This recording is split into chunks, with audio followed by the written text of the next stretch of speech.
2.5 billion naira.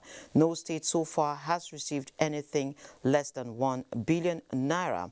The Minister of Humanitarian Affairs, Disaster Management and Social Development, Sadia Umar Farouk, noted that the Rapid Response Register component under the ESP has since commenced with 374,759 beneficiaries paid so far and another 391,185 Nigerians earmarked for payment soon.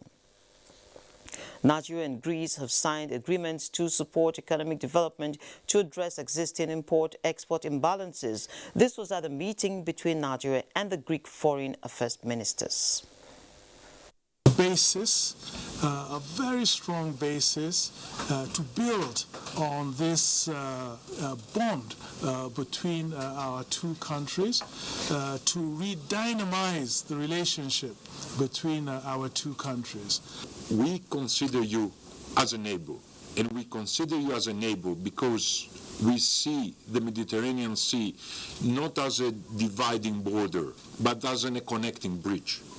We very well appreciate that Africa is the fastest growing economy in the world.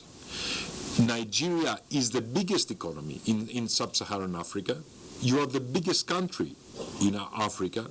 We are not that big, but we're a proud member of the European Union. And the Economic and Financial Crimes Commission, EFCC, in continuation of the reviews of its operational activities for the year 2021, has disclosed it has recovered the sum of more than 150 billion naira. The monies recovered include the sum of more than $300 million and more than £1 million between January and December 2021. A statement by the head of media and publicity of the Commission, Wilson Wajaran, says the recovery basket also included a digital currency component of Bitcoin and Ethereum. The headquarters operation dominated the recoveries with more than 67 billion naira, followed by Lagos Command, which led the Naira recoveries with more than 70 billion naira, while the Kaduna Zonal Command emerged third in terms of recoveries. Giving an overview of the Commission's performance, the Executive Chairman Abdul Rashid Bawa explained that the monies included direct and indirect recoveries for the different tiers of government, corporate organizations and individuals within the year on the review. And oil prices climbed on Tuesday, with investors regaining some risk appetite as they await clues from the U.S. Federal Reserve Chairman on potential interest rate rises, and some oil producers continue to struggle to beef up output. Brent crude futures gained 40 cents or 0.5% to $81.27 a barrel after dropping 1% in the previous session. U.S. West Texas Intermediate crude futures rose 52 cents or 0.7% to $78.75 a barrel after falling 0.8% on Monday. A weaker U.S. dollar helped support oil prices on Tuesday as it makes oil cheaper for those holding other currencies. And still on commodities, while gas prices drop in Nigeria, prices surge again in Europe, leaving some business owners terrified for the future. Meanwhile, soybeans prices edged higher on Tuesday, corn gained grounds while wheat prices dropped. Here's a look at prices on the commodity markets.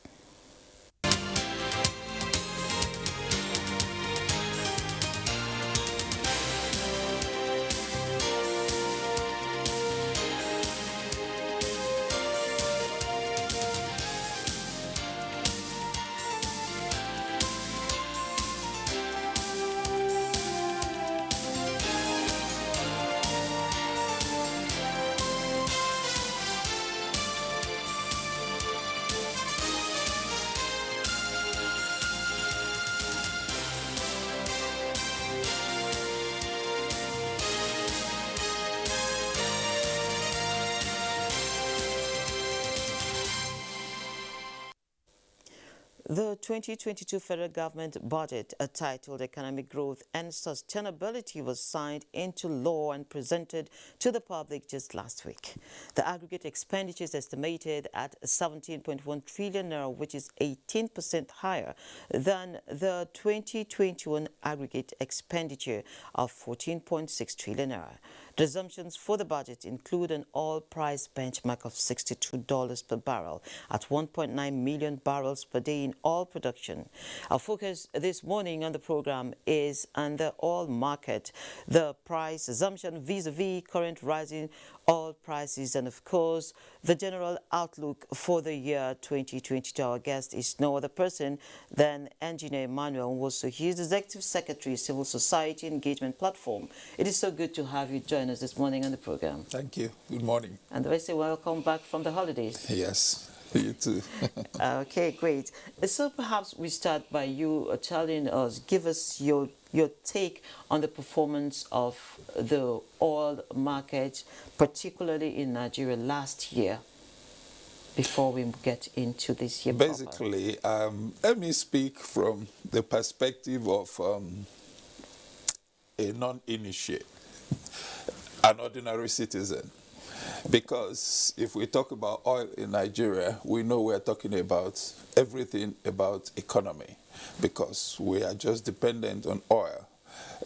We had last year a country that has reasonably done well in terms of government managing what we used to have as crisis every end of year in the oil sector. So we came out of last year at least looking good, reasonably, okay?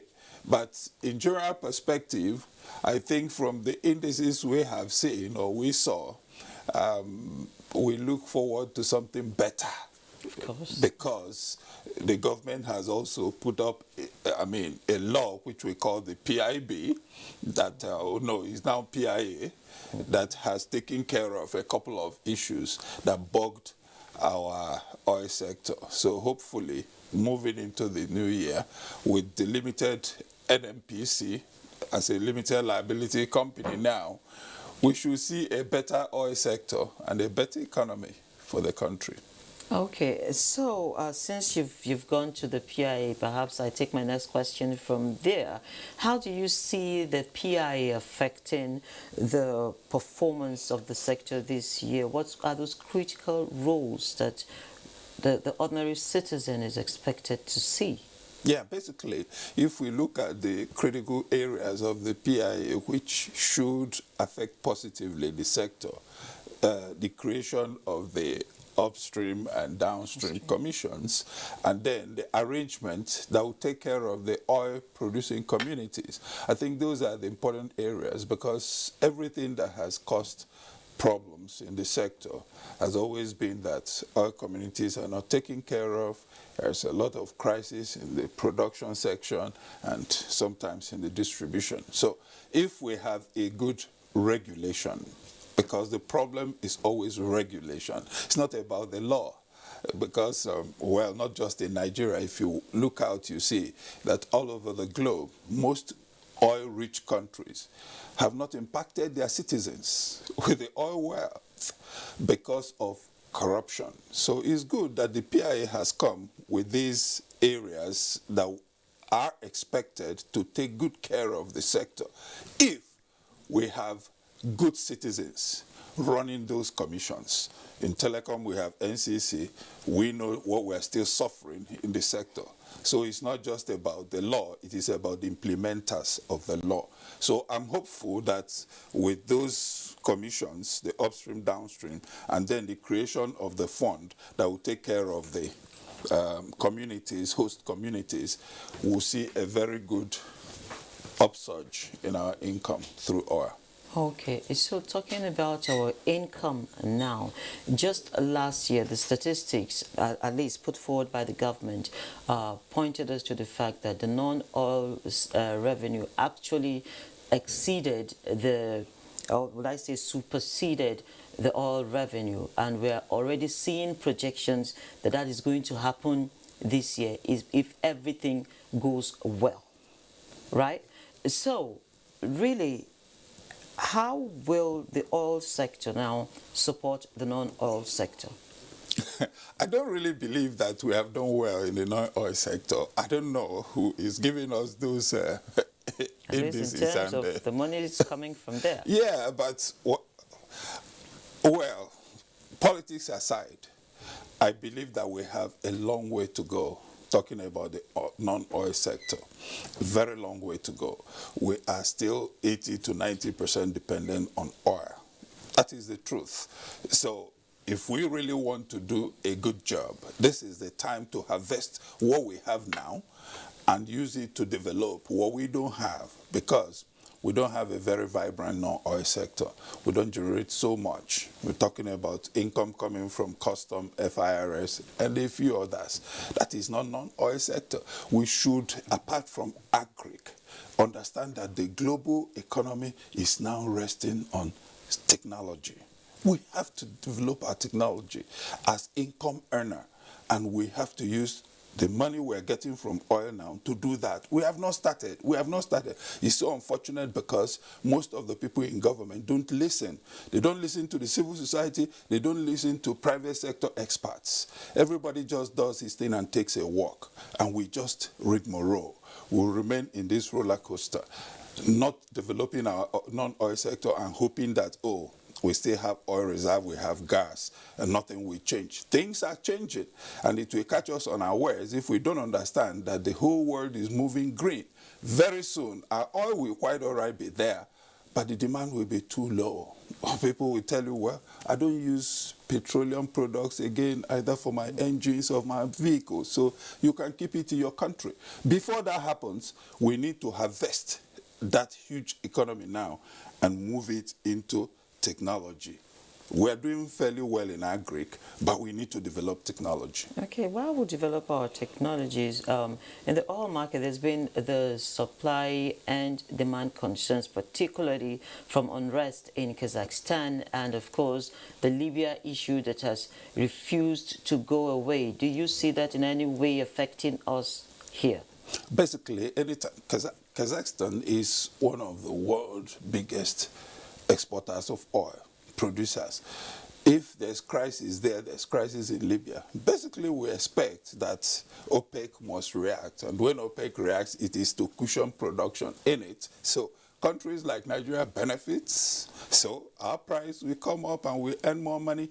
But you see, this is not what I expect a country to rely on. Oh, if there's crisis here, we produce more oil and then we make more money. What do we use the money for? So to answer the question straight, yes, there's always a ripple effect. When there's crisis in an area like that, of course, some other areas we need to cushion. I mean, prices have gone up. Nigeria may be asked to produce more, and that means more money. But technically, is that more money for us when we don't refine? Well, locally? it is more money in terms of crude export. All right. The other area of refinement and So refining. that also sends our expenditure up. Exactly, anyway. Yes. Exactly, anyway. Okay, so while we see this rising demand, our budgets basically this year predicated less than $70, and throughout the year we've been selling above $70. What will be the implications for these, and what will also be the implications for us later in the year when the demand drops? Simple economics tells us that when you have more income, you save more, innit? Yeah. So that when the income goes down, you can now fall back on your savings. So for me, if a benchmark was $70 and now we have been operating above that, that means we have some markup. So the government is expected to harvest. I am worried as an individual that I still see lots of borrowing coming. When we have these markups, I don't understand it. We're still looking at the government to explain to some of us what is going on. We hear there's need to develop infrastructure. Honestly speaking, we can harvest what we have in this country without borrowing. I'm sorry I'm divesting, but the truth is, some of us in the civil society are angry. You know, we're not happy because we have a benchmark that we're lucky that we have exceeded. And it's looking like we'll still top more on what we had projected. What do we do with that? Isn't it to harvest it and put it to where we will call either savings or good development of our alternative income source? Perhaps we just wait out and see how the first quarter will end if we keep to the desired plan of sustaining our borrowing levels. Absolutely. Yeah, most sincerely, thank you for coming on the program today. Thank you. I've been speaking with Engineer Emmanuel Nwosu. Thank you for coming on Business My pleasure. Express. And Thank have you. a nice day. Thank you. Great. So, Philip Nwokocha owns a printing press and is into graphics design, general printing and branding, a company he founded in 2017. Well, let's hear his surviving COVID-19 story.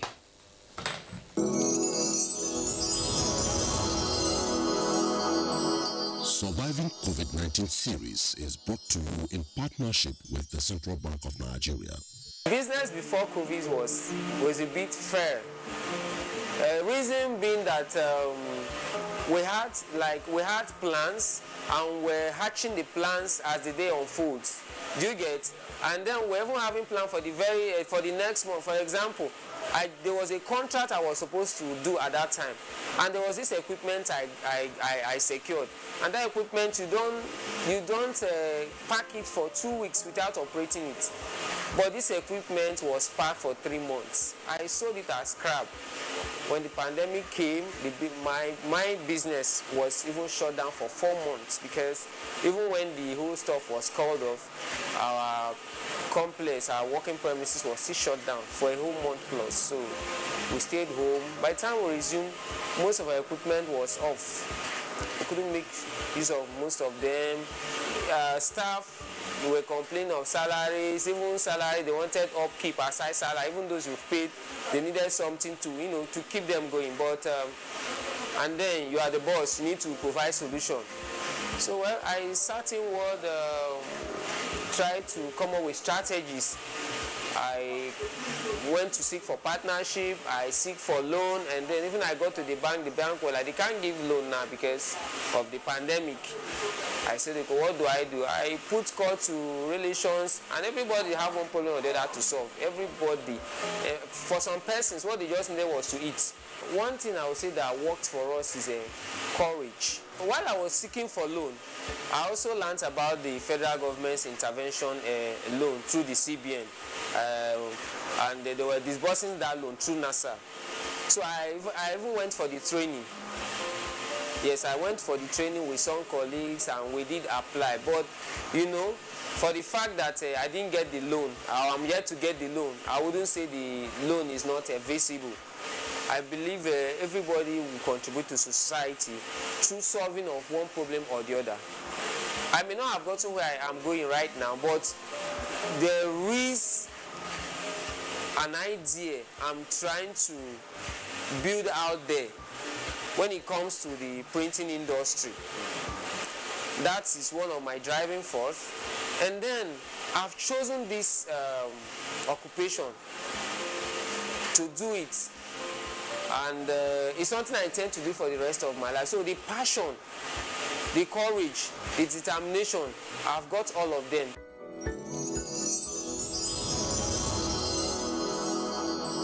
Surviving COVID-19 series is brought to you in partnership with the Central Bank of Nigeria. Nigerian equities kicked off the week on Monday on a bullish note, with again buying on Dangote Cement and other 27 stocks logging marginal gains at 0.1% to see the all-share index climb 43,897.13 points. 311 million shares valued at 8.6 billion were traded in 5,159 deals. Equity capitalization also rose to 23.65 trillion. Boer Foods continued to dominate activities in volume and value and was trailed by a distant Transco and Zenith Bank. Well, we hope that the bulls remain dominant as the numbers begin to come in this morning. Meanwhile, the Securities and Exchange Commission (SEC) has announced plans to launch a revised version of the 10-year Capital Market Master Plan in 2022 to reflect the dynamism of the market and development in fintech, among others. This is as stockbrokers express support for the introduction of regulatory charges on fixed income securities by the regulator. Speaking on the revised master plan, SEC Director General Lamido Yuguda, in a statement, said as the year 2022 commences, the Commission is confident that the results of the various initiatives implemented will begin to gradually manifest, spurring developments in many aspects of the markets. And we move straight to the global market with Nekauko. Global markets are fixated this week on the latest U.S. inflation data due out this week, just as the latest U.S. Consumer Price Index is set for release Wednesday and the Producer Price Index slated for Thursday. European stocks are expected to open higher on Tuesday as investors look ahead to the next U.S. inflation reading on Wednesday. The UK's FTSE index is seen opening 31 points higher at 7,464. Germany's DAX 78 points higher and France's CAC 40 up 44 points. Asian markets were mixed across board on Tuesday as investors remain concerned about inflation as well as likely policy tightening from central banks such as the U.S. Federal Reserve. Japan's Nikkei 225 declined 0.9%. The Shanghai Composite was fractionally lower by 0.77%, while in Hong Kong the Hang Seng Index slipped 0.58%. Tuesday's session in Asia followed overnight declines in the U.S., where the Dow Jones Industrial Average and S&P 500 fell, but the Nasdaq Composite finished fractionally higher in regular trading. African markets have just opened, but are yet to post numbers. Thank you, Neka, and we drop the anchor here. Business Express returns tomorrow at 3 p.m. Be safe out there.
NTA, you can't beat the reach.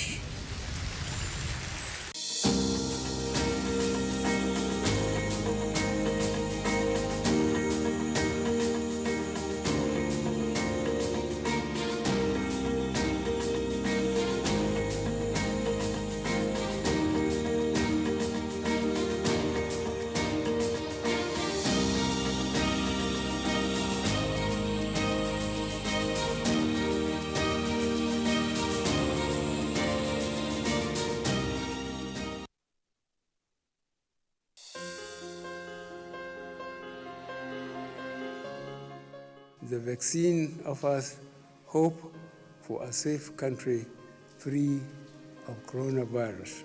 I urge all state governments, traditional and religious leaders to take the lead in the mobilization effort within their environment and spheres of influence. I similarly urge all eligible Nigerians to present themselves and be vaccinated in accordance with the order of priority already mapped out at the various authorized designated centers only.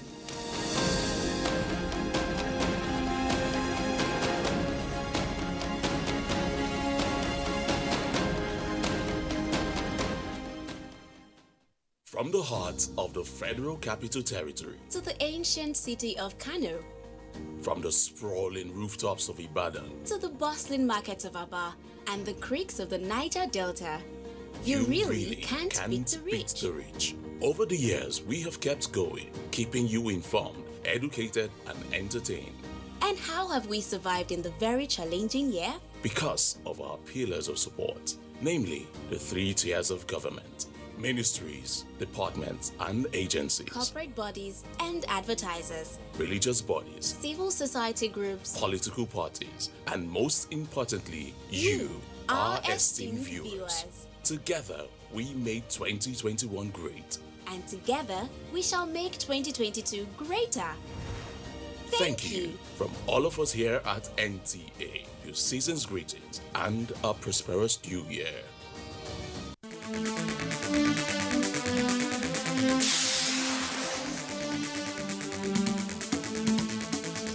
NTA Tuesday Live. Analytical, in-depth, educative, and interactive on national issues, accommodating all sides of opinions. We as a people have understood that we have to fight corruption before it fights us back. Poverty has a financial index, so it should be fought also with a financial weapon. Give it to the Social Investments Program. It has been a very courageous battle. Tuesday Live, every Tuesday at 10:30 p.m. Join us.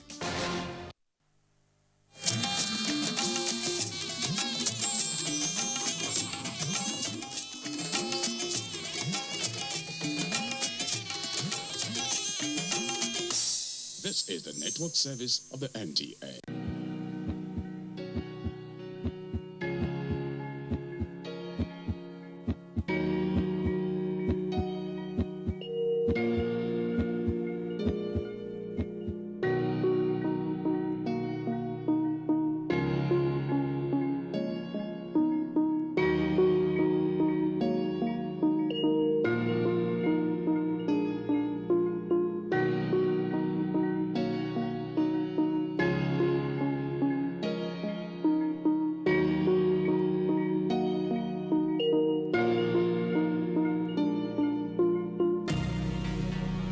Hello, everyone, and welcome to Your Health in Your Hands. I'm Dr. David Ajibade with the Brain and Body Foundation, and I will be your host today. Again, we have a very special guest. If you were fortunate enough to have been on last week, what an interesting discourse we had with Dr. Dayo Oluwadara, who is a dental surgeon based in Texas and California in the United States. And he gave us some basic truths that I think people really need to be aware of. The truths are that the health of your mouth, the health of your teeth and your gums play a huge role on the overall health. He was talking about things like dementia, heart disease, diabetes, and all those things that you wouldn't think would be connected to your teeth or to your mouth, but they are. And he gave some basic things that you can do, like brushing your teeth twice a day. They're going to help to minimize. I'm not saying that's the only thing, because of course, genes play a part, lifestyle also plays a part. But you cannot hope to have good health if you're going to ignore hygiene, simple, basic oral hygiene. So it's very important that we put the finger on this thing. And I think it's apt that we're starting this year talking about the mouth and the teeth, because of the place that it holds in overall health. And as you know, we are the Brain and Body Foundation.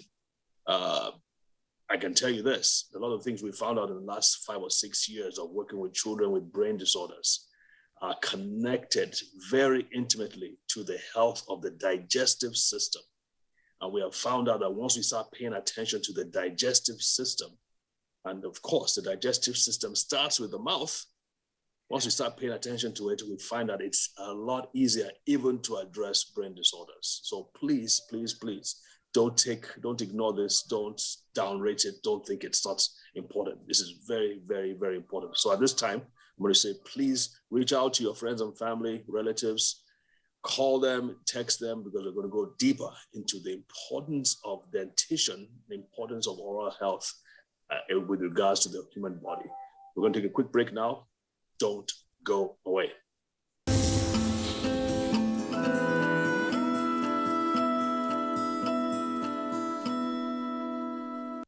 Hello, folks. Welcome back. With me in the studio, shall we say, on today's episode is Dr. Oluwadara, who is the founder and chief dental officer of Sheba Dental, based in Texas and also in California. Doc, welcome back. You're welcome. Thanks, my friend. Nice to be here with you again. That was good stuff you shared with us last time. So we want to go deeper, right? Yeah, it's my pleasure. You like me to kind of make a little more comment on what do we benefit from visiting the dentist at the recall appointment? Yeah. I wanted us to look at some concrete clinical examples, both from your experience as in maybe as far back as medical school or doing your training in your practice, and some of the common things that you see in your dental practice, especially from a Nigerian perspective, that our viewers need to be aware of, so they can take intelligent decisions and make intelligent actions where the health of their teeth are concerned. Yeah, that's absolutely okay. I'll start with this. A quick recap. Twice brush daily. It's very, very important. Flossing at least a day, very important. And recall appointment with the dentist. Now, if you go to the dentist and in a 6 months time, they kind of evaluate you. What are the common things that might be seen? One, there might be no problems. Everything is great. You're good. Your oral health is good. Your gums are good. Your teeth are okay. Everything is awesome. That's good. One, the common things that is common is what we call cavities, just simple caries in the teeth in which you have tooth decay. And you see this not only among Americans, based on what I see in my practice. While I was also studying in Nigeria, I saw a tremendous amount of cavities and caries among Nigerians. And this has to do with when we do not brush frequently to eliminate sugar or any source of sugar stuff in our mouth. It could be raw sugar, it could be cake, it could be candy, it could be rice, all the common staples, all the things that we eat. When we do take that, it gets taken over by bacteria and viruses, and then they can easily work on it, becomes acid that begins to create holes and cavities within the tooth. So we call it caries. Now, is it painful? Let me quickly ask that. Is it painful? Do people know that they have a problem with their teeth when they have this? It's generally at the beginning of the cavity, you do not feel it. Some may have some degree of sensitivity. They can say hot and cold sensitivity, and that's all. Some may not notice anything until the cavity sleep. Let's recall the anatomy of the tooth back. In a typical tooth, you have the outer cover, which is very high, which is very white, called the enamel. Just underneath the enamel is another layer, a little bit yellow, called the dentin. And below the dentin is where the nerve is called the pulp. When the cavity starts, it starts on the enamel and gradually works its way down into the dentin. When it gets to the dentin, it's a little more sensitive. People can say, oh, I feel sensitive to the hot and cold. My teeth is somehow, it can come occasionally and goes away. They kind of not really have any impact. But when the infection tracks down all the way to the nerve, to the pulp, then there's severe pain. That is one of the commonest things that you see in the dental problem. The also commonest things that you see among Americans, which I know that is also among Nigerians, is what we call general gum disease. They have gum problems, gum infections, and that can make your teeth to begin to wiggle or to begin to get loose. Those are two common things that people will see. When you go to a dentist, those are one of the things the dentist can see in your mouth, and they can advise you on what to take care of it, and ability to take care of it. Okay, fantastic. So I remember we were talking offline before about an experience you had with one of the patients in the emergency room whose problem started with the dentist. I think she was pregnant. Yes. Before we graduated in Nigeria, there's this patient that was an oral surgery rotation at that time at the School of Dentistry, University of Ibadan. And then there's this pregnant woman who presented. Our initial presentation was cavities on number 30, 31, 32. These are the last molars on the right side. She has great cavity that's engrossed the entire enamel, the dentin, and the pulp. on number 32 is the last molar. Then that led to pus accumulation. Pus accumulation, so there became a hole in the enamel through the dent into the pulp, and then the pulp now trickled down into the muscles down to the extent that she now had pus all accumulating all over here. What that does, it begins to bring a situation where pus can spread all over the tissues underneath your jaw to your chest, what we call it Ludwig's angina. That's a very deadly situation. So this woman has a lot of abscess and pus all accumulating underneath here, where she couldn't breathe because there were pus all over the mouth. So we gave 100% oxygen, but she couldn't benefit from it because all the way it's all been blocked. So at that point in time, we were waiting for the ENT resident to do tracheostomy so that the patient can have oxygen through the trachea at that time, but it was too late. We lost this patient while she was struggling with her pregnancy. And why? Was simple cavity on a tooth. One small tooth cavity that can all be eradicated or taken care of if you go to see the dentist and they can just do a simple white filling called a composite filling. Or maybe in some areas in Nigeria, they must still be doing the black one called the amalgam filling. That eliminates the problem. One small appointment to the dentist will have stopped the cavity right there and there before it produces all the way down to the dentin, to the pulp, and to cause abscess. These are problems that I saw in Nigeria and that are still out there, and people need to take care of them. Now, another critical thing to look at, you can find dentoalveolar abscess in any area of the mouth, but you can also find it's particularly more dangerous in the face. We call this, if I may draw it very well, we call this the danger triangle of the face. What that means is you could have infection from there, drain all the way back to the cavernous sinus, to your eyes and to the brain. We call it cavernous sinus thrombosis. So you could be very well today, everything is fine, with a small cavity, say you don't feel it, I don't need to go to the dentist, and within 24 hours, you land yourself in unconsciousness and in the emergency room.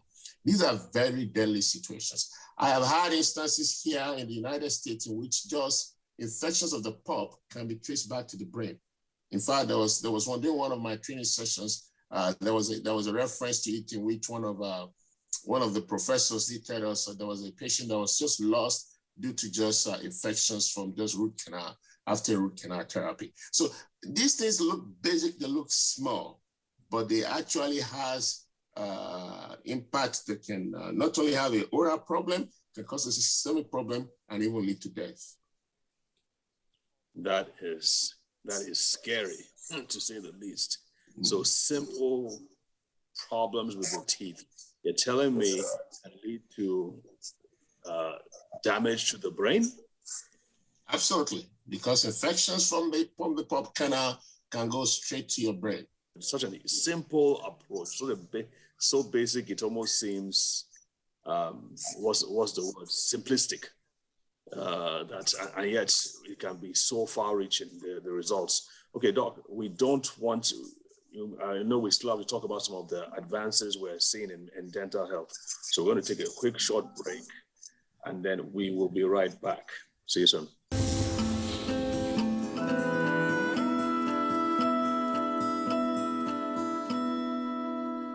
All right, welcome back. Did you know that treatment of periodontal disease can improve blood sugar or blood glucose levels just by treating the gum disease? This and more we're going to keep on talking about with Dr. Oluwadara. So Dayo, let's talk about some of the tests and some of the things, advances that we're seeing in dental care. Yes, so there's a lot of advances now, but I'm going to start from the basics. You go to the dentist, they see a little tissue in your mouth that is suspicious. They might ask you to do a biopsy. Go ahead and get the biopsy done. It could be the beginning of maybe just a rough irritation tissue due to healing. It could be the beginning of a cancer in the mouth, particularly if you maintain a dirty mouth. A dirty mouth full of microbiota is of high risk to formation of oral squamous cell carcinoma because your gums are going to be infected over and over again. You're going to be creating all factors that can lead to this. So these are high risk. Other than the fact that you probably smoke or drink alcohol, or you do what we call reverse smoking, which you do the other. You take the light of the cigarette right into your palate, or you do some kind of bitter nuts. also take a lot of nitrosamine sources. All of these things are risk. And in particular to other types, you can also have genetic tendencies towards that. So these are, whenever you find an unknown tissue around your gum or your mucosa, something you cannot explain, go to your dentist. A simple biopsy might just work what you need. Not only that, you could need just general investigations that we do in medicine.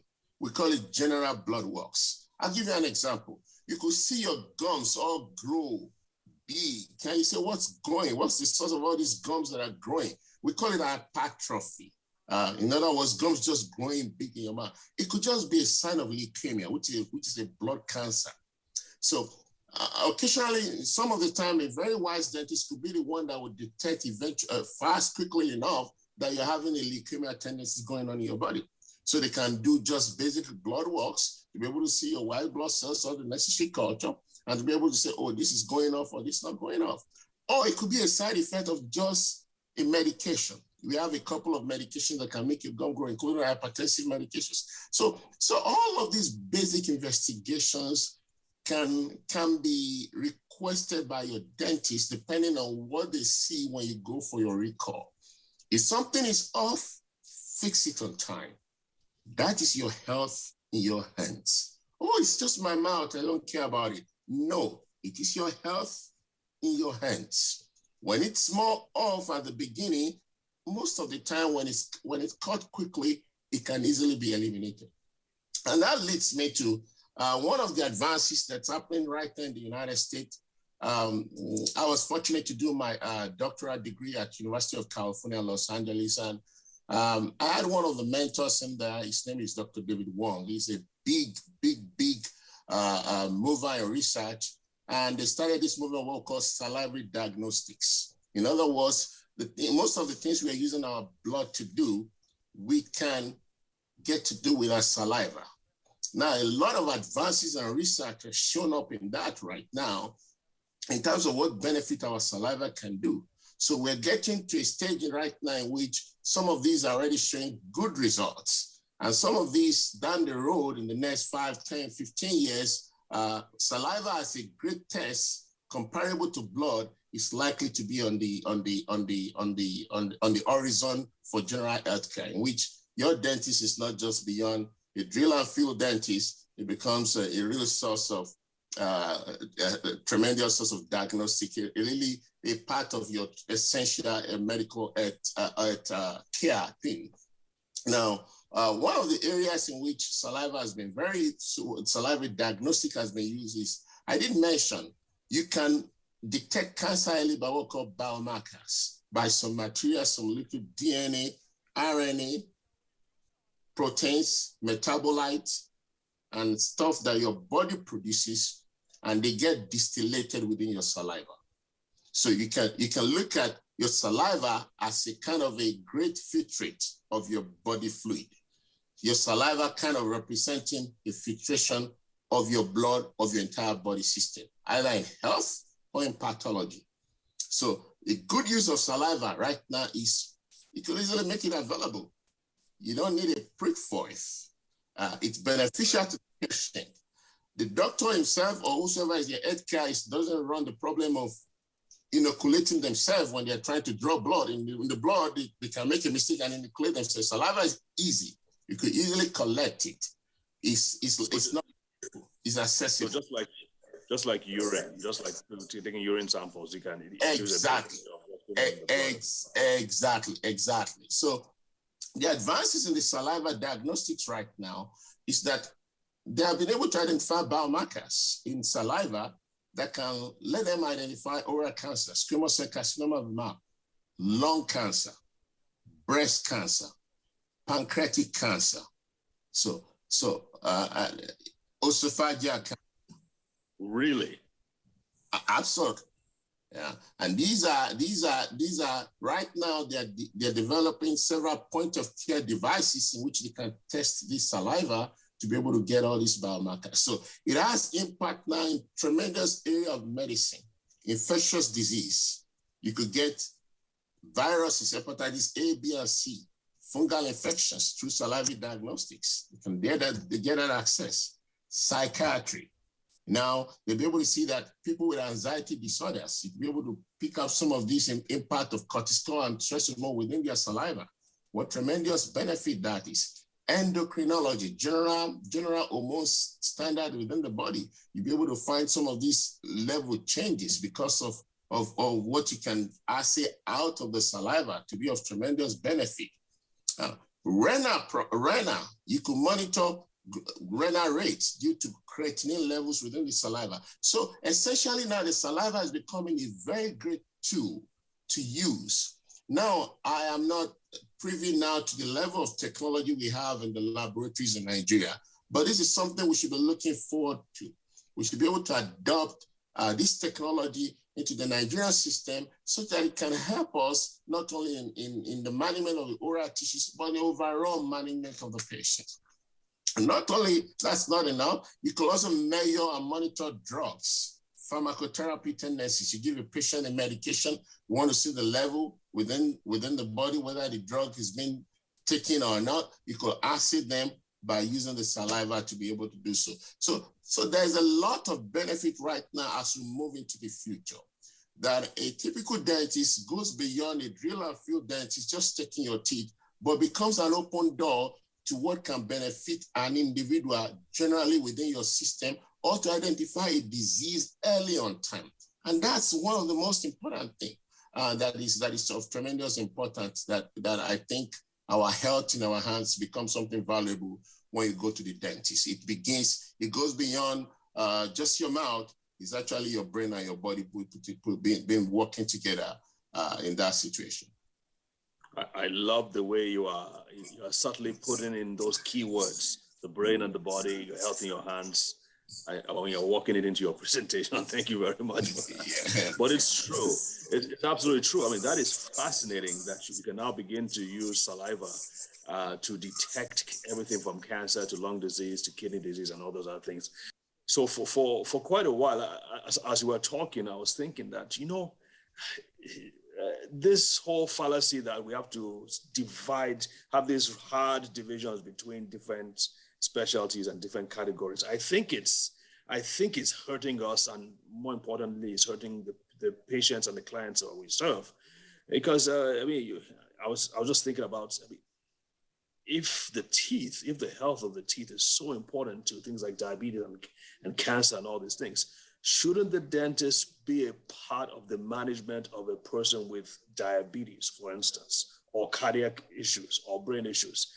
Surely it would make sense to send this patient for a consult with a dentist to be able to determine and ascertain whether or not there's an oral component of this disease before you proceed with doing all the very expensive, elaborate treatments. What are your thoughts on that? No, that's actually going on right now in the United States. That's a common balance now. Most people, it's a team approach. It's a multidisciplinary approach.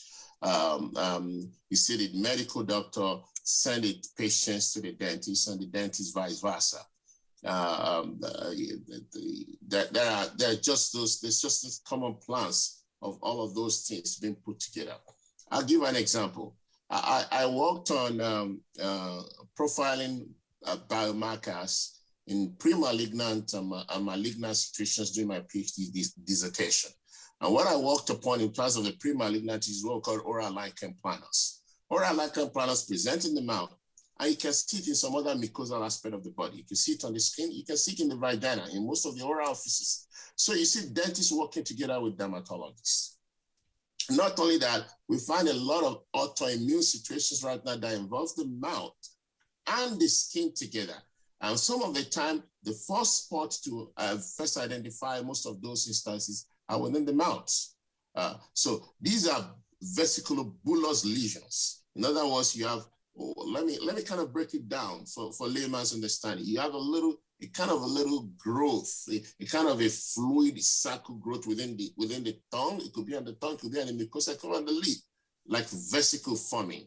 Some of them can a little more expand, they're called bullous. So we call them vesiculobullous lesions. These are mostly autoimmune diseases. Some of them first present within the mouth. When the dentist identified, along with the oral pathologist, After some immunofluorescence, then they send a pathologist in. So gone are the days in which it is my mountain, not your mountain. Right now, it's a crosstalk in terms of multidisciplinary approach, in terms of management of the patient. And as I said, I have had patients being referred to me several times, which they have a lot of colon problems, colon infections within the GI, and their doctors just sending them, their cardiologists also just sending them, go to the dentist, take out all your bad teeth and infected gums. And so that over and over again.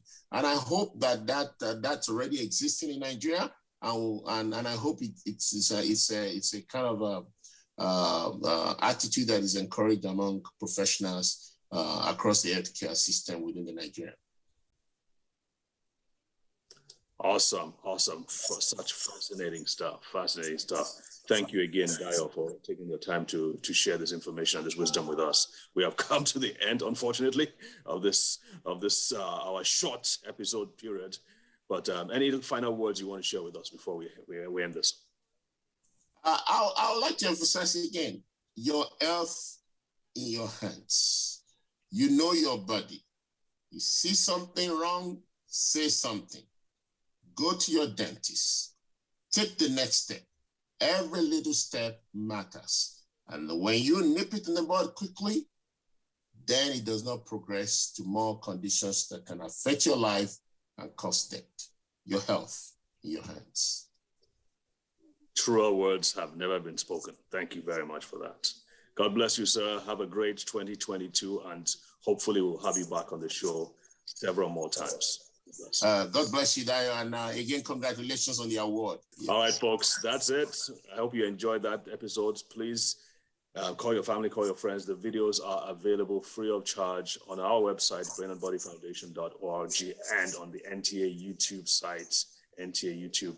You will see these videos archived there. Please watch them.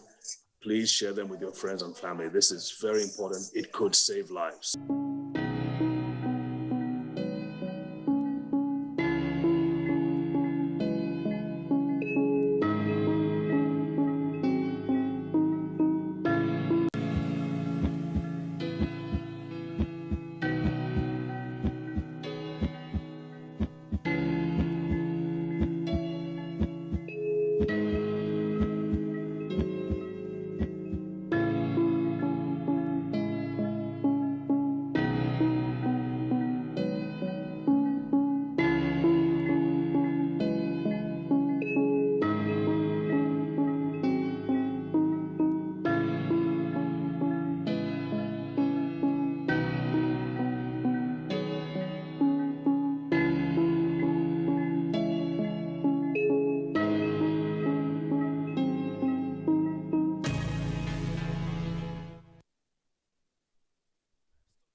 NTA, you can't beat the rich.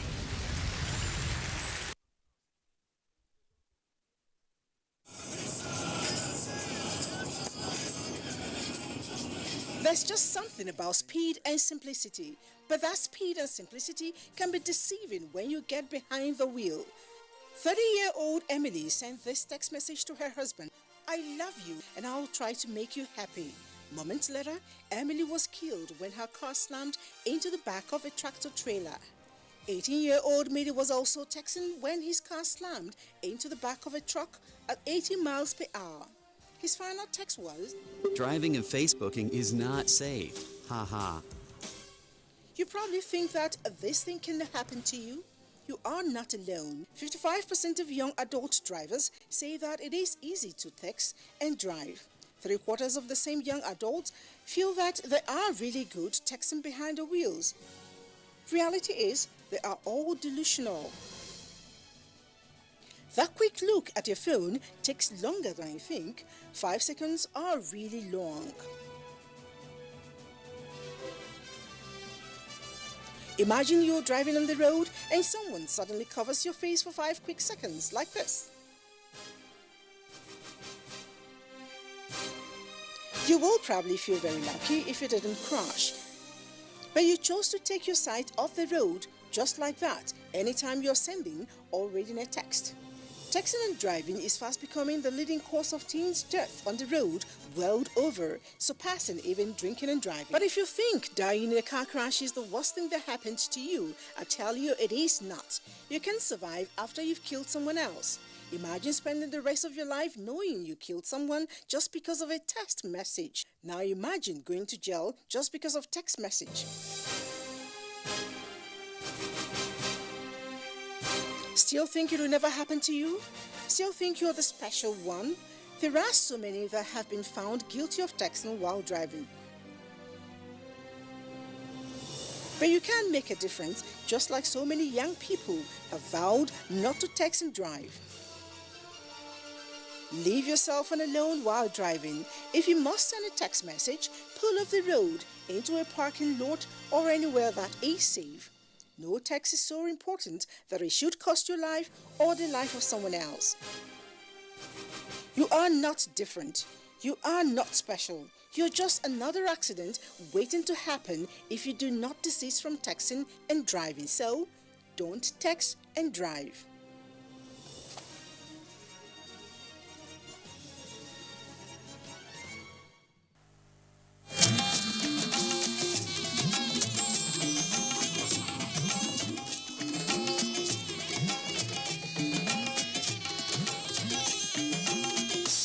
This is the network service of the NTA.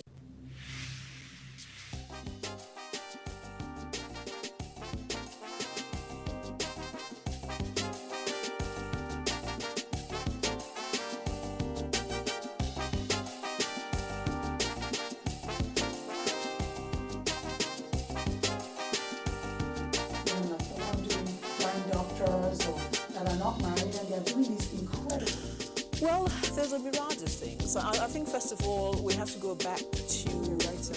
You are very well known for your teaching skills. Your students speak a whole lot about you. Miss Nigeria competition.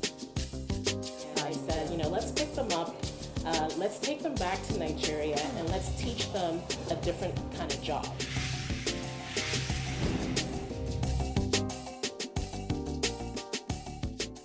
Martin Luther King once said that if you cannot run, you can at least work.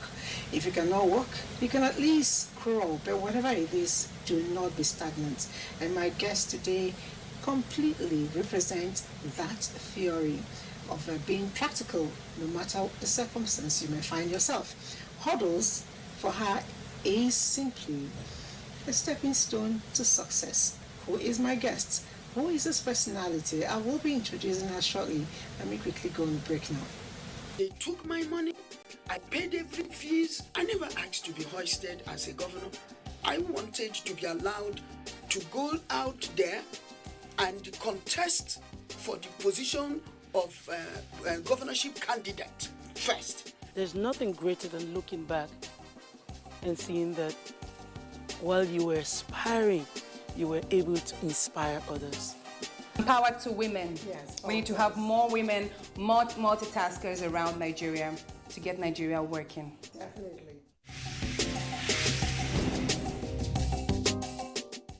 You're welcome back. If you're just joining us, you're right on time because my guest today is an animal. She has a lot of energy and we have a whole lot of things in common, including looking very delectable. Her name is Dr. Stella Iwagu. Dr. Stella is a whole lot of things put together, but let me just start by saying that she is someone who introduced agripreneur to me for the first time. That is entrepreneur in agriculture. Yes, we'll get to talk about all of that and how you got involved. I know for starters, you are a teacher, and not just a regular teacher. You are a teacher who is research-based in whatever you do. How did you develop that interest? Well, when I did my Bachelor of Nursing at Obafemi Awolowo University, I was trained by amazing professors who educated me and inspired me that my practice must be founded in knowledge, and that as a polyvalent nurse, you always have to look for the best way to do something, and that it's a lifelong learning. So the one way to develop that lifelong learning approach is research. The best way to learn further is to teach. Yes. So that's really is an iterative process. The best learners are the ones who teach. Thank you very much for that. And I know that you and books, it's like there's something between two of you. You know, because I tried to read up so much about you and I got lost at the point because it was moving from one school to the other, from one school to the other. Oh, did you forget your textbook or something? Well, for the daughter of a washerman, your father was a washerman? My father is a washerman, and my mother sold vegetables in Port Harcourt. No, wait, washerman means... Yes, washerman, yes. Okay. Yeah, but he was privileged to be the washerman of Nserimono, the first mayor of Port Harcourt, and even Justice Oputa. And so he was surrounded by learned people. So he loved education. Wow. He even went to night school as a washerman. It's like a trade school. So he loved education. And I remember at the time, he had 5 daughters and 3 sons. 8. And the three sons came way later. So his friends used to mess with him that he had all daughters, you know, that he was wealthy with daughters, and it wasn't a compliment. But he told them that my daughters will have as much education as they ever wanted. So, and I remember in those days, whatever money I have goes into buying books. I loved and had always loved books. Book takes me to places. I'll go to the library. I'll sit in the library from morning to night. I practically read all the Pacetters, all the Mills and Bowles, all the James Hadley Chase. You name it. I will go to places. So books had always been it for me. And education is something I didn't do just for myself. Education was a trophy I brought home for my father. I will go into your social, activities later in the course of the program because I know they're enormous. A lot of people actually have spoken of it. But I want to take you back a little bit when a little clock changed a little bit. No, the clock thought it was changing for you. But at the end of the day, I think you changed the clock instead. You want to share that story with us? Is it the 2000? It was it was the 2007, and I was going to Kano to have a meeting with one of my board members, and in Zaria, I was in a car accident. And that changed everything. I sustained a spinal cord injury. Ahmadu Bello Teaching Hospital was about 5 minutes away from the scene of the accident, but I couldn't be taken there because doctors were on strike. What? Yes. So I was rescued and ended up in a maternity home, and all they could do was just stop the bleeding. And of course, eventually the next day I was brought by ambulance to the National Hospital, where I was thoroughly mismanaged. For 5 days they couldn't really do much for me, and I had to be flown to Ghana. I was in Ghana within 24 hours that they did surgery on my back to reset the bone.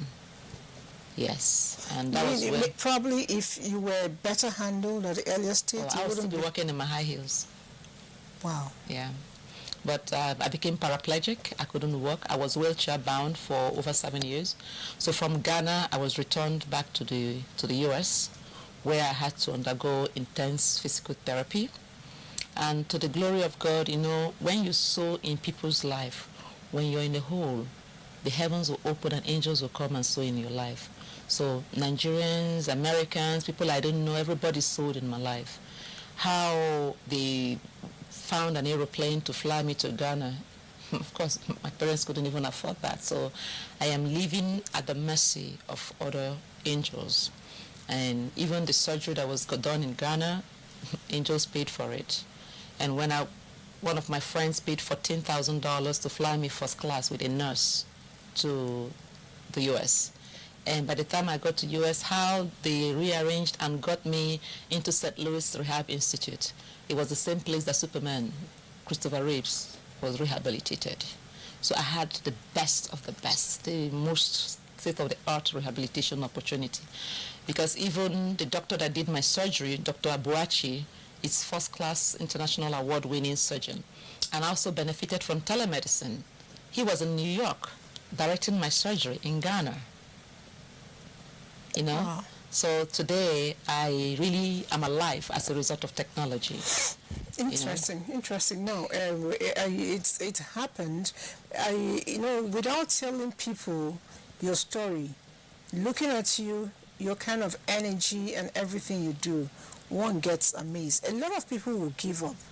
A lot of people will say, I tried my best, but life dealt me the wrong card. What propels you? Because it looks as if when that finished, your activities doubled. I really don't understand it. Well, you see, it's a miracle. I can't take ownership of that. When you live a purpose-driven life, when God has a purpose for your life, nothing can stop that, which God has ordained. From the beginning, when I started my HIV/AIDS work, I remember somebody had to ask me to make a choice between the work and something else that is very important. I said, I didn't take this assignment. It was given to me. And so you have to talk to the person that gave me the assignment. Mm-hmm. So when this happened, I started talking to the person that gave me the assignment. I said, Lord Jesus, I thought you're the one that gave me this assignment. So how can you let me become paraplegic? I cannot do it on a wheelchair because Nigeria is not wheelchair accessible. And I can also not do it from America because I need to be in the trenches. So if you really have, if this mission is really from you, you need to get me back on my feet, So even way back in Ghana, the couple of days after the surgery, the prognosis was that I would never move a muscle. It was really bad. The crush of my spinal cord was really crushed. If you see the MRI, of course, you know that there's really nothing that can happen. But somebody came and preached to me about, I think it was Isaiah, about the dry bones, I went to bed that night and I dreamt. Actually, it wasn't a dream, it was a nightmare. I was in a huge valley and it was like the valley of bones everywhere, skeletons. And I was standing there and legs started joining with hands and torsos and head and hand, and they all started working towards me, and I screamed and I woke up and I was weeping. I said, I'm in pain.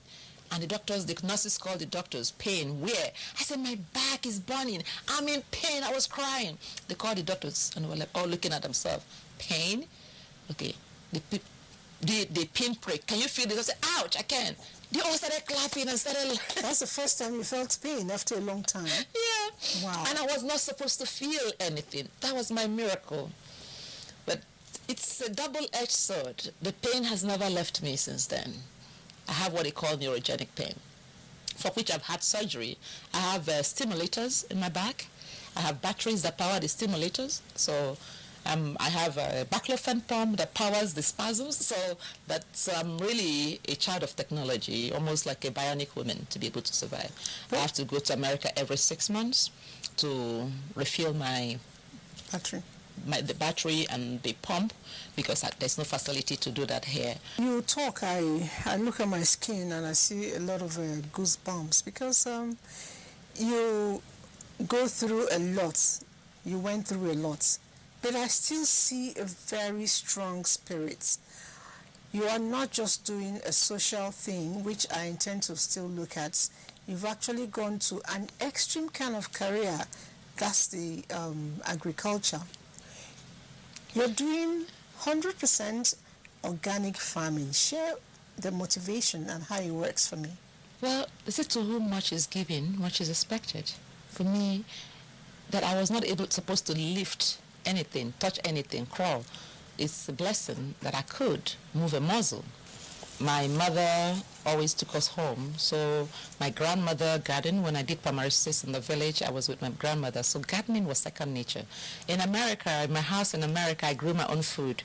Even with the paralysis, I crawl around to plant and weed. I come out all muddy, but it's healing. So even when I came home and started, I didn't really plan to come home and started gardening. As a matter of fact, what brought me home was the death of my sister, and thereafter my father from medical malpractice. And I said, the system that I'm trying to transform is practically trying to claim my whole family. It almost claimed my life. But I'm going to come back and fight to get things better. That was what brought me back.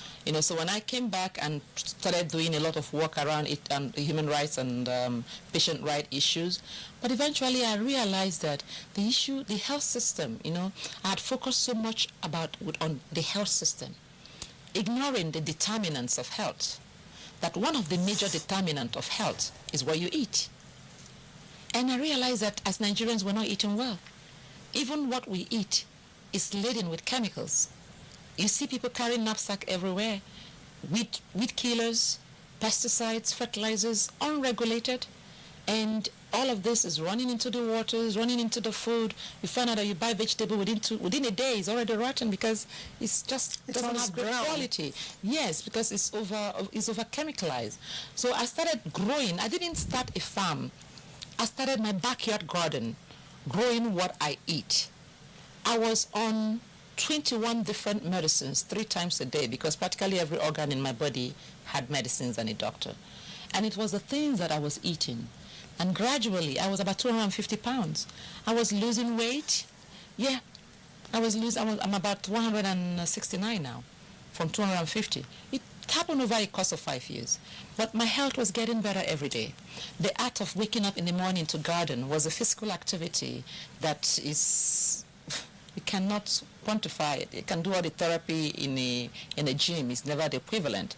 It was something that I enjoy. It was a hobby, and it was also helping you. It was helping me, and then I was eating what I was growing, which was delicious. I was eating a lot of vegetables, herbs, fruits, and really practically on vegetarian diet.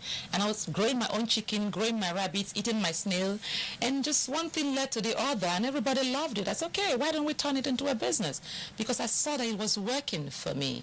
And I said, if I could do this, with my disability and my difficulties and my pains, what are the excuses? I saw young kids carrying CV, coming to my office looking for a job, and I don't have a job to offer them. And sometimes I say, okay, come work with me at the farm, and I'll pay you a stipend, versus volunteer in the office, and you get nothing. They choose to be in the office and get nothing. That's heartbreaking. Yeah. Oh. I have nothing against trees. I love trees. But when food security is our major challenge, we should be planting trees that give us food. I see spaces occupied by grass, and people are hungry. I see churches filled with whistling palm and some exotic plants, when we should be growing coconuts, when we should be growing shawashap, oranges, guavas. I see schools barren and empty, no trees in the heat of the north, when we could fill it up with mangoes and oranges. I see us crying about 53% malnutrition among our young kids, and we're importing vitamins from abroad. Why don't we plant the vitamins for them? So those are I see the solutions to our problems, and that's what drives me, that we can do more. So I straddle the intersection of agriculture, nutrition, environment, and health, and wrap it up as a human right. Because without that, because all human rights are interdependent and interrelated. Take one out, the other becomes lopsided. Definitely. Now, I noticed again, the first time we met, you were actually with some little packages, and I loved their looks, and then getting closer, I found out they were byproducts or real products of some things from your garden. Do you package everything you produce? Do you process them? Yes. So every single thing? Yes. So from my vegetable ugu, for instance? We have about 24 different fruits, vegetable, and herbs and spice packets. From ugu to jatropha, the one they call hospital tufa, that actually reverses anemia in 2 weeks. Yet women are dying in our hospitals from anemia. Yet children are dying in our hospitals from anemia. Yet there are plants that can turn it around. So we have things like oregano that we all use for spice, but yet, or herbs for spaghetti. It's an Italian spice. Yet it has antibacterial, it has antifungal, it has antiparasitic, and antiviral properties. Scent leaf that we just use for pepper soup really has antiviral, antibacterial, and all of them really are loaded in antioxidant. We have kale. Kale is the queen of vegetable.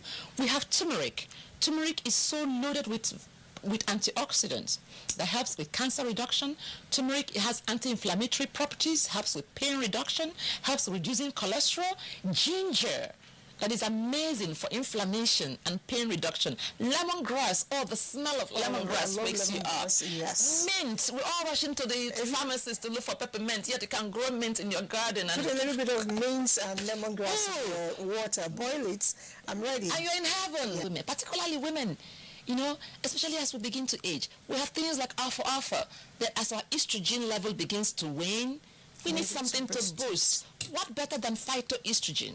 You know, so really taking nature to our advantage, letting nature heal us, because there's so much oxidative stress that denatures our cells. And the one place we can find loads and loads of antioxidants to reverse and stop that oxidation in the part is this powders. Natural products. Okay, I'm going to go to your farm and look at all of that, you know, specifically. And while we are there, I will talk a little bit more about your social work. I can't wait to have you. Okay, it will be my pleasure. Thank you so much. Don't go away. The show is just taking a break for now. And in a little while, you'll see me right there in the farm. Probably by the time we are done, I'll grow one or two things. I'll show you how to do those things. All right, we always make good our promises, and so we are here right inside the compound of the SD Farms, and of course my guest is still with me. But if you look a little bit down, you'll see the real farmer here. His name is Emma, and Emma actually is a farmer. Emma, how do you feel today? Fine. And you're going to show me a bit of things you've doing here, right? Yes. Wow, I came inside here. They smell everything I see. I feel like I am left out. You're cheating me because you're enjoying the nature. Eating return. Honestly. These are tomatoes. No, these are potatoes. Oh, potatoes. It's a special breed of potato. Okay. It's called the orange skin potato. Okay. So these are the potatoes that are very rich in carotenoids and lycopene. So they're very good for the eye, loaded with vitamin A and all that. So, like we're saying, this is an example of our container gardening. The potatoes are growing in bags, okay? They are growing in bags. Actually, so the tuber, eventually the potato tuber would be in this bag. You see, we stick them into the bags. Then they get all that energy from the sun, and the tubers will be inside the bag. And when we are going to harvest, all we need to do is cut this bag and get our potato.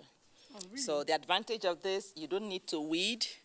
You know, even when you put your manure, it stays put in the bag.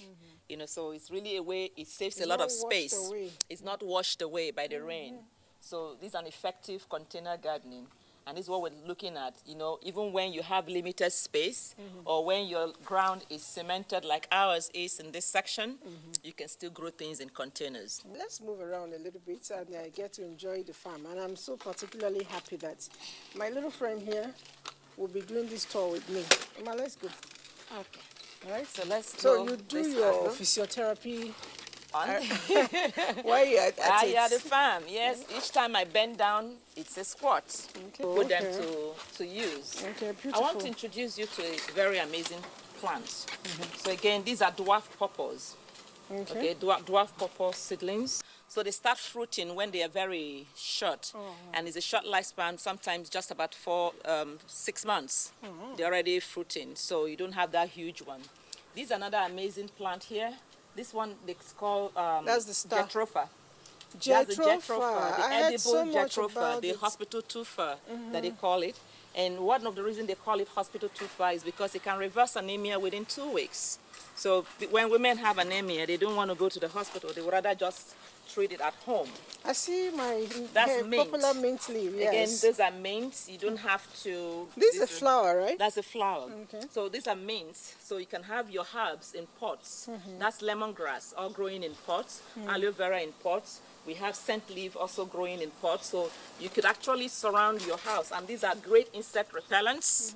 These are great insect repellents. That's the mint leaf you mean? Yeah. I see the fishes. Yes. Wow. Actually, when I started this place with 100 chickens that I grew in the BQ. And it did so well. And I said, okay, I can have fish pond. And I wasn't even looking at it as a commercial venture. Okay. It was just really for my own recreation and hobby. Oh, okay. So with our integrated zero waste concept, the waste from one product becomes good additional raw material for another. So the fish water is actually used to fertilize our plants because it's very rich in nitrogen and ammonia. You might want to help me feed the fish. All right, come over. Come closer. Grab a handful and sprinkle. Yay! Be careful, they're splashing. Yes. So they follow where it goes. Wherever you go. I want to tell you something unique about our piggery. We use what we call the deep litter system. So the deep litter system will have a lot of sawdust and we mix it with something. You can see there's no smell. So, and it's because of the way we use local bacteria and microorganisms to act on those so that it conditions their stomach. One of the things we use is lactic acid bacillus. Wow, wow, wow. That's wow, King. Oh That's God. King. King is saying hello. Oh my God. He has a name? Yeah. How long has he been with you? About a year and a half now. Okay, so these are All right, mushrooms. this is the mushroom pen. Okay, I've never seen mushroom grown before. Well, here we are. Again, you see, mushroom normally grow in the forest, but we've lost a lot of our forest base. So we have to think about how do we bring the forest in. So we use a lot of sawdust and other waste to grow the mushroom. So they are in a pen here. And another risk about foraging mushroom in the forest is that sometimes people pick poisonous mushroom. But here, we grow only those that we know are safe to consume. We have a 20 hectare outside of this place that has things growing in it. And another thing you want to highlight is how we using plants, fruit trees. This is orange. A special kind of orange. It's just 3 years old and it's already fruiting. Over here is oregano. All that lane is oregano. It's a powerful herb. They use a lot of it. Most people use it for Italians use it a lot for their spaghetti and sauce and all that.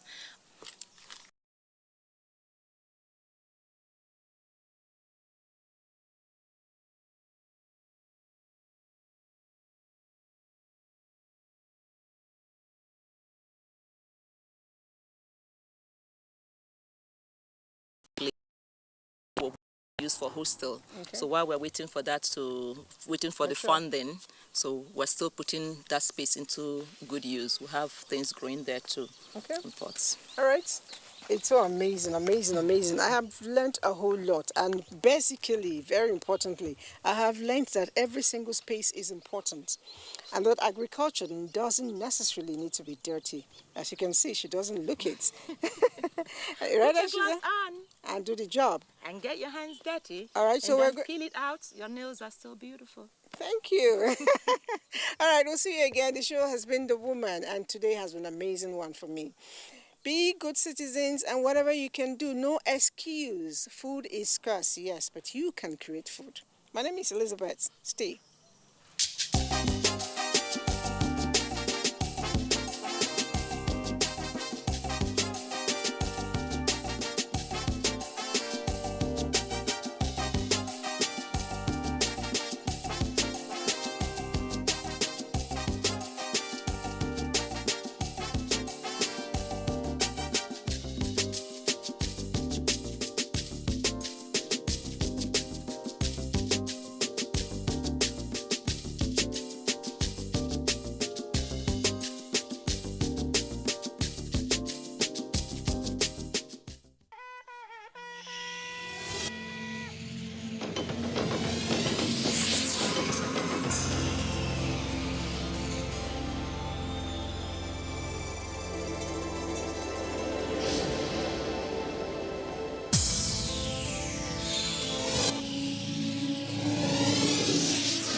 NTA, you can't beat the reach.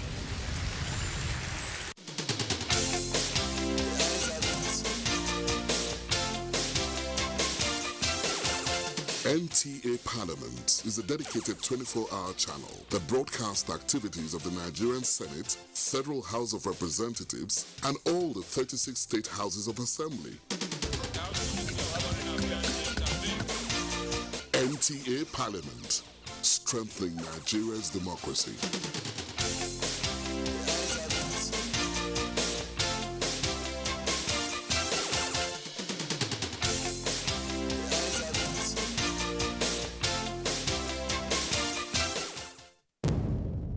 Information is power. Everyone wants power. So feel powerful with the NTA News mobile app, the one-stop information center. Real news at your fingertip. Be the first to report by uploading first-hand information on the You Report link, and be the first to know by simply clicking on any of the links on the sidebar for headlines, domestic and foreign news, economy, security, politics, sports, and more. Stream live on your smartphone and tablets and stay connected. It's pretty easy. Simply download NTA News app from your Google Play Store and you're good to go. NTA News mobile app, your access to real-time information.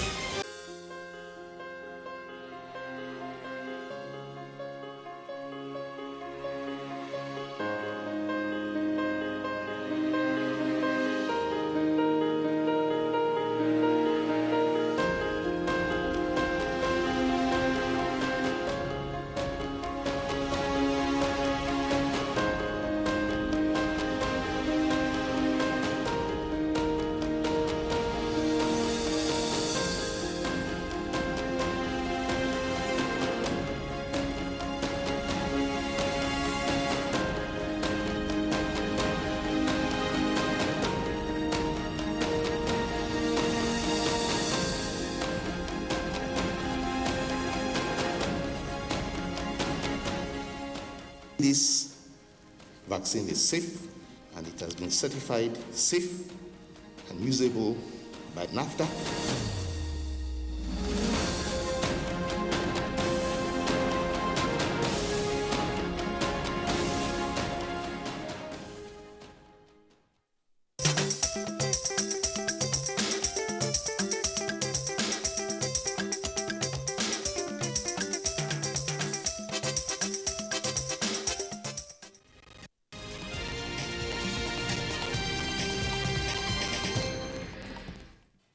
Hello, here's an update of the news on NTA News 24. Former Governor of Lagos State and Chieftain of the All Progressives Congress, APC, Senator Bola Ahmed Tinubu has formally notified President Muhammadu Buhari of his intention to run for presidential election on the platform of a governing party. Senator Tinubu made this confirmation while speaking to journalists after an audience with the president behind closed doors. This put to rest speculations about the presidential ambition of the former Lagos State governor. I've informed the president of my intention, but I've not informed the Nigerians yet. I'm still consulting, and I have no problem consulting, and I've not set a parameter of limitation to the extent of how many people will I consult. You will soon hear, all you want to hear is a categorical declaration. You've gotten that truth from me that I've informed the Mr. President of my ambition. He is a Democrat. He didn't ask me to stop. He didn't ask me not to attempt and pursue my ambition. It's a lifelong ambition. I have the confidence, the vision, the capacity to build on the foundation of Mr. President and turn Nigeria better.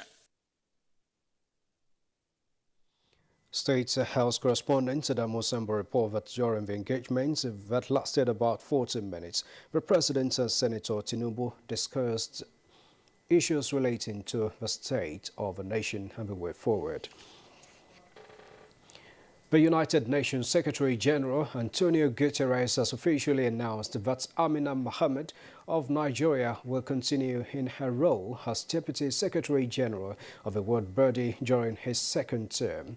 Guterres, in a statement, expressed his appreciation for the Deputy Secretary General's leadership of the United Nations Sustainable Development Group and a determination to reinforce collective results and maximize the impact of the United Nations development system on the ground.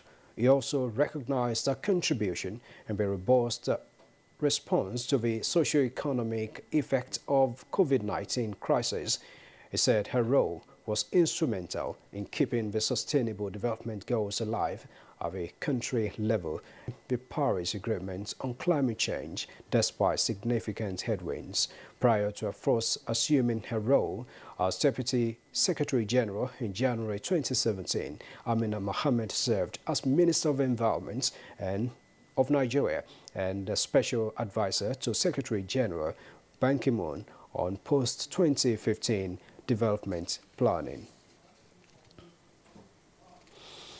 And that's an update of the news. We'll be back at 1 for another one.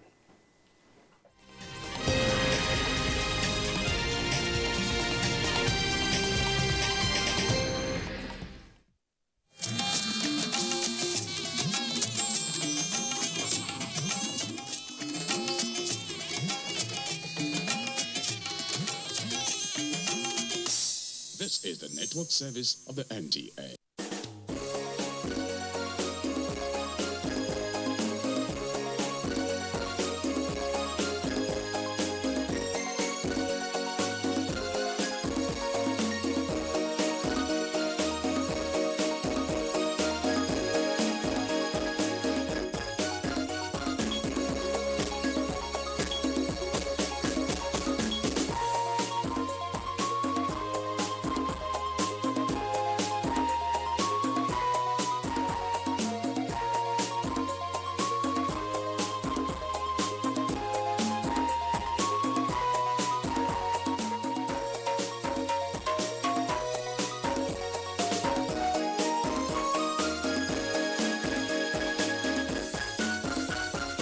Hello, welcome to Insight, everyone. I'm Nnamdi Odiko. And I'm Elizabeth Omori. Thank you so much for joining us on this week's edition of the program.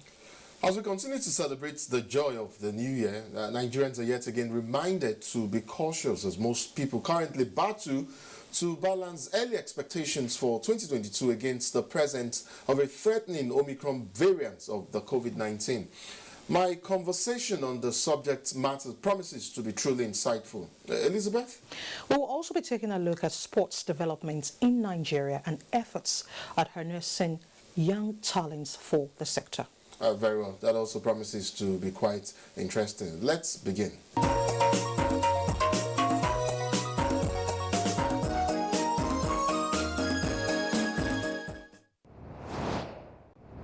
I'm not a doctor or a medical personnel by any chance, but it will seem that increasing cases of cold across the country, or should I say an emerging flu season, more likely occasioned by the Harmattan, is creating some panic over the virology of the new mutation of COVID-19 called Omicron. Put that alongside worries over continued vaccine hesitancy in the country, and all of these worsens an already dire public health situation. The emergence of the Omicron variant into the mix is therefore considered a spanner in the wheel of progress as far as tackling COVID-19 is in Nigeria. But how much so?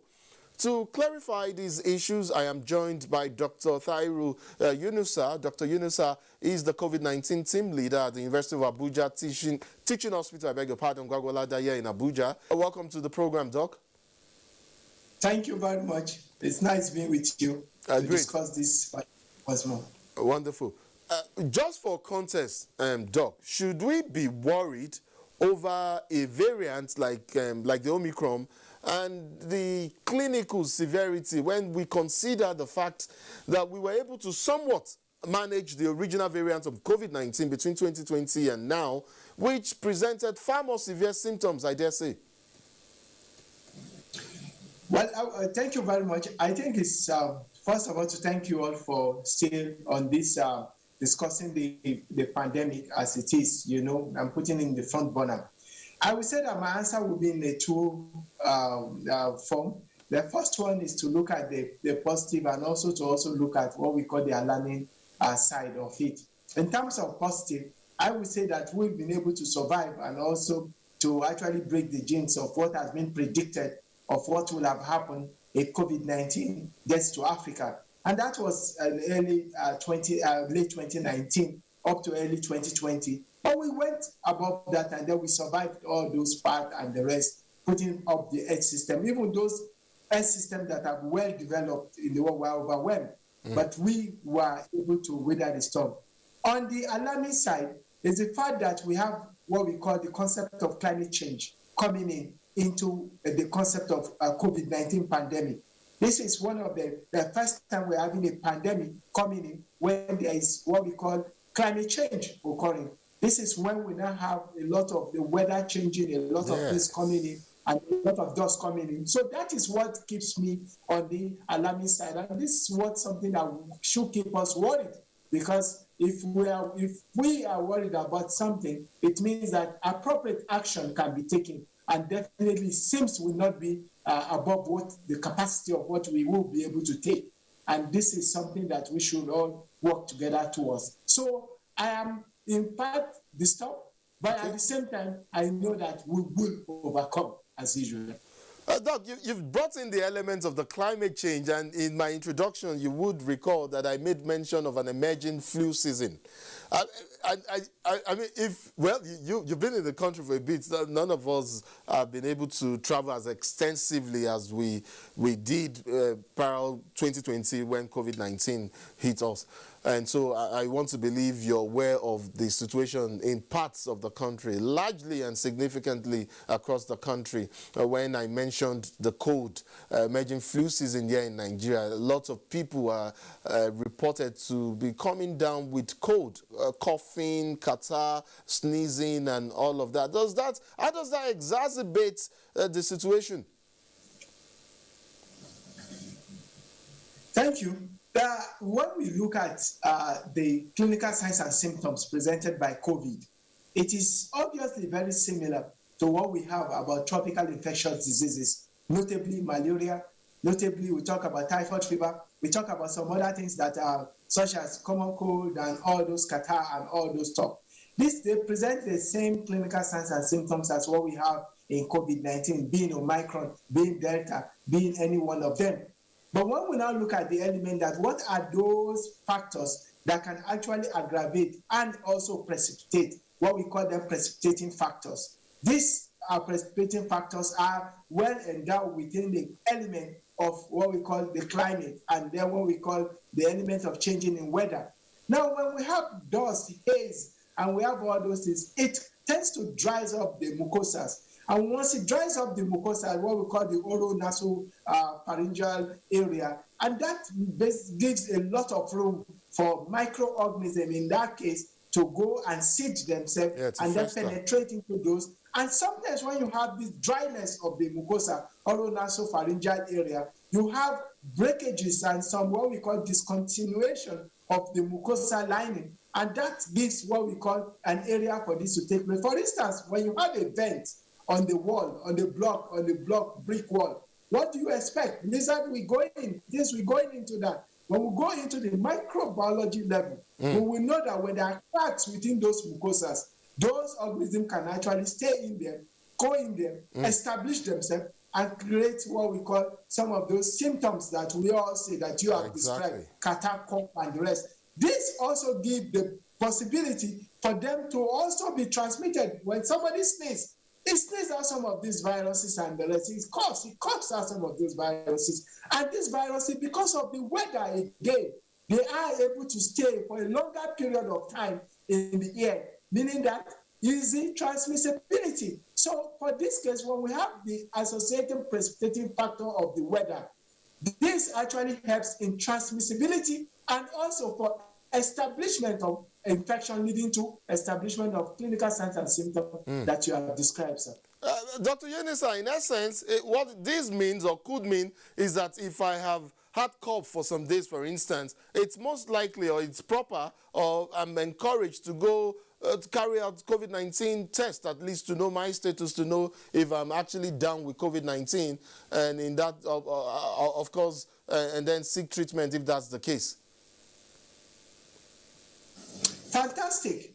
This is a very, very good move. If most of us can actually go on this move, it will really help us because we lose nothing to actually check ourselves and see what is actually wrong with us. For instance, when somebody have fever and the rest, then before they had and you dismiss it as simple malaria. Please go ahead, Dr. Yunisa. We go to test for malaria and see what is wrong with us. This is what is expected, that whenever anybody has element of cough and all those COVID, cough, catarrh, and the rest, it's also good to include COVID-19 as part of the test that should be ruled out. Because if you rule that out, it gives you more confidence to actually take some medication and then know that that element of corona is not part of it. But, this is an ongoing discussion. This is an ongoing thing that is taking.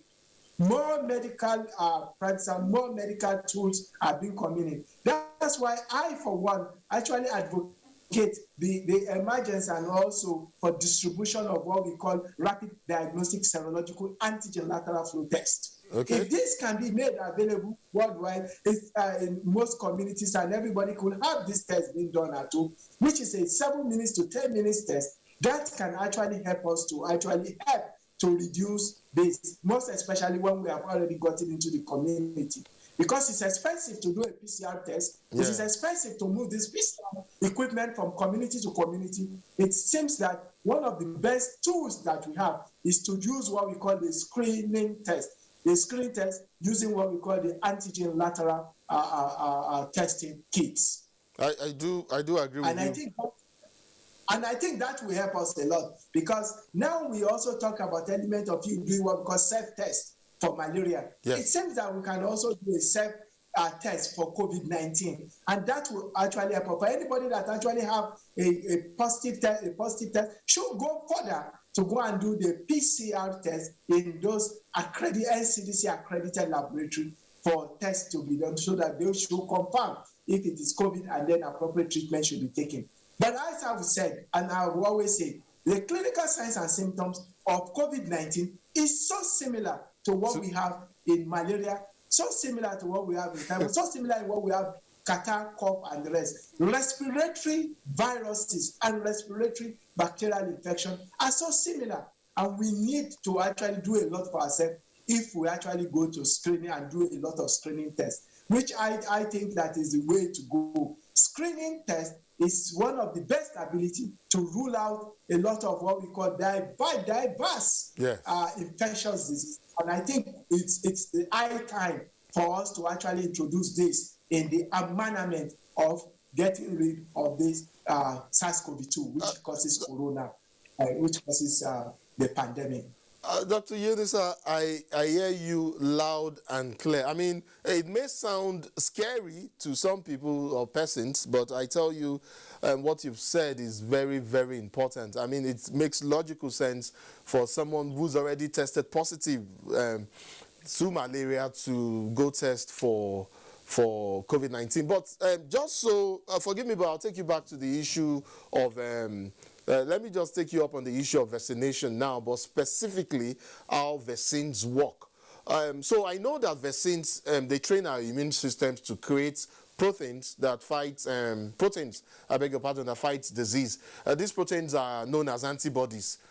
Please, I would like for you to clarify how it is that vaccines that should work without making us sick are also likely to give reactions that make some people feel sick, sometimes for days. I'm asking this just so we clear up the issues or some issues and misconceptions as in once more. Beautiful question. This is good. I will answer this question in about 4 folds. Okay. The first one is that how do vaccine works? The vaccine actually works, which is the same vaccine that we'll be giving to our children when they are growing up, when we give birth to them. How do they work? In the body, we have what we call antibodies. The first set of antibodies that actually we always know that we acquire is the antibodies that we acquire from the breast milk, what we call the cholesterol. It contains a lot of antibody, IgG. This IgG is enough to actually protect the young folks, to protect them against the emerging infectious diseases that will go into the body at that first stage of life, when the body does not have any much of the immune system not well developed. Now, this is the same antibodies that we are still talking about. Antibodies, that is a process and a serum process that can fight against infectious disease. But antibodies are usually specific. If you have an organism called Salmonella typhi causing typhoid fever, it has its own antibodies, and it is specific to fight against Salmonella typhi. If you have an antibodies that is against another organism, let's say an organism called AAA, the antibodies will be anti-AAA, which is an antibodies against AAA. In this case, we have antibodies that are created in the body against SARS-CoV-2, which is called anti-SARS-CoV-2 antibodies. Now, these antibodies can be produced in the body when there is what we call sensitization. Sensitization is the ability for an organism, when it comes into the body, the body is exposed to it. Mark my word, I said exposed. When the body is exposed to that organism, the body produces these antibodies. These antibodies are like what we call the memory cells. It remembers and watches and cares for our body. It stays in those bodies to wait for any emergence or any incoming of that same organism. For this case, we are talking about SARS-CoV-2. Yes. It means that if we acquire this antibody after an exposure, it means this antibody will not stay in our body waiting. If there's any SARS-CoV-2 coming into the body, it will eradicate it. In this case, we talk about what we call neutralizing antibodies, because there are different types of antibodies. Let me stay on that. Neutralizing antibodies simply means that if that organism comes in, SARS-CoV-2, antibodies in our body will neutralize it. Okay. But before these antibodies are produced, there must be exposure. And this exposure can be achieved through two ways. Okay. One of them, the exposure by which we call natural exposure, and the second one is an exposure which is called artificial exposure. Natural exposure is a phenomenon whereby you come into an environment, you don't even know that you have been exposed to the organism.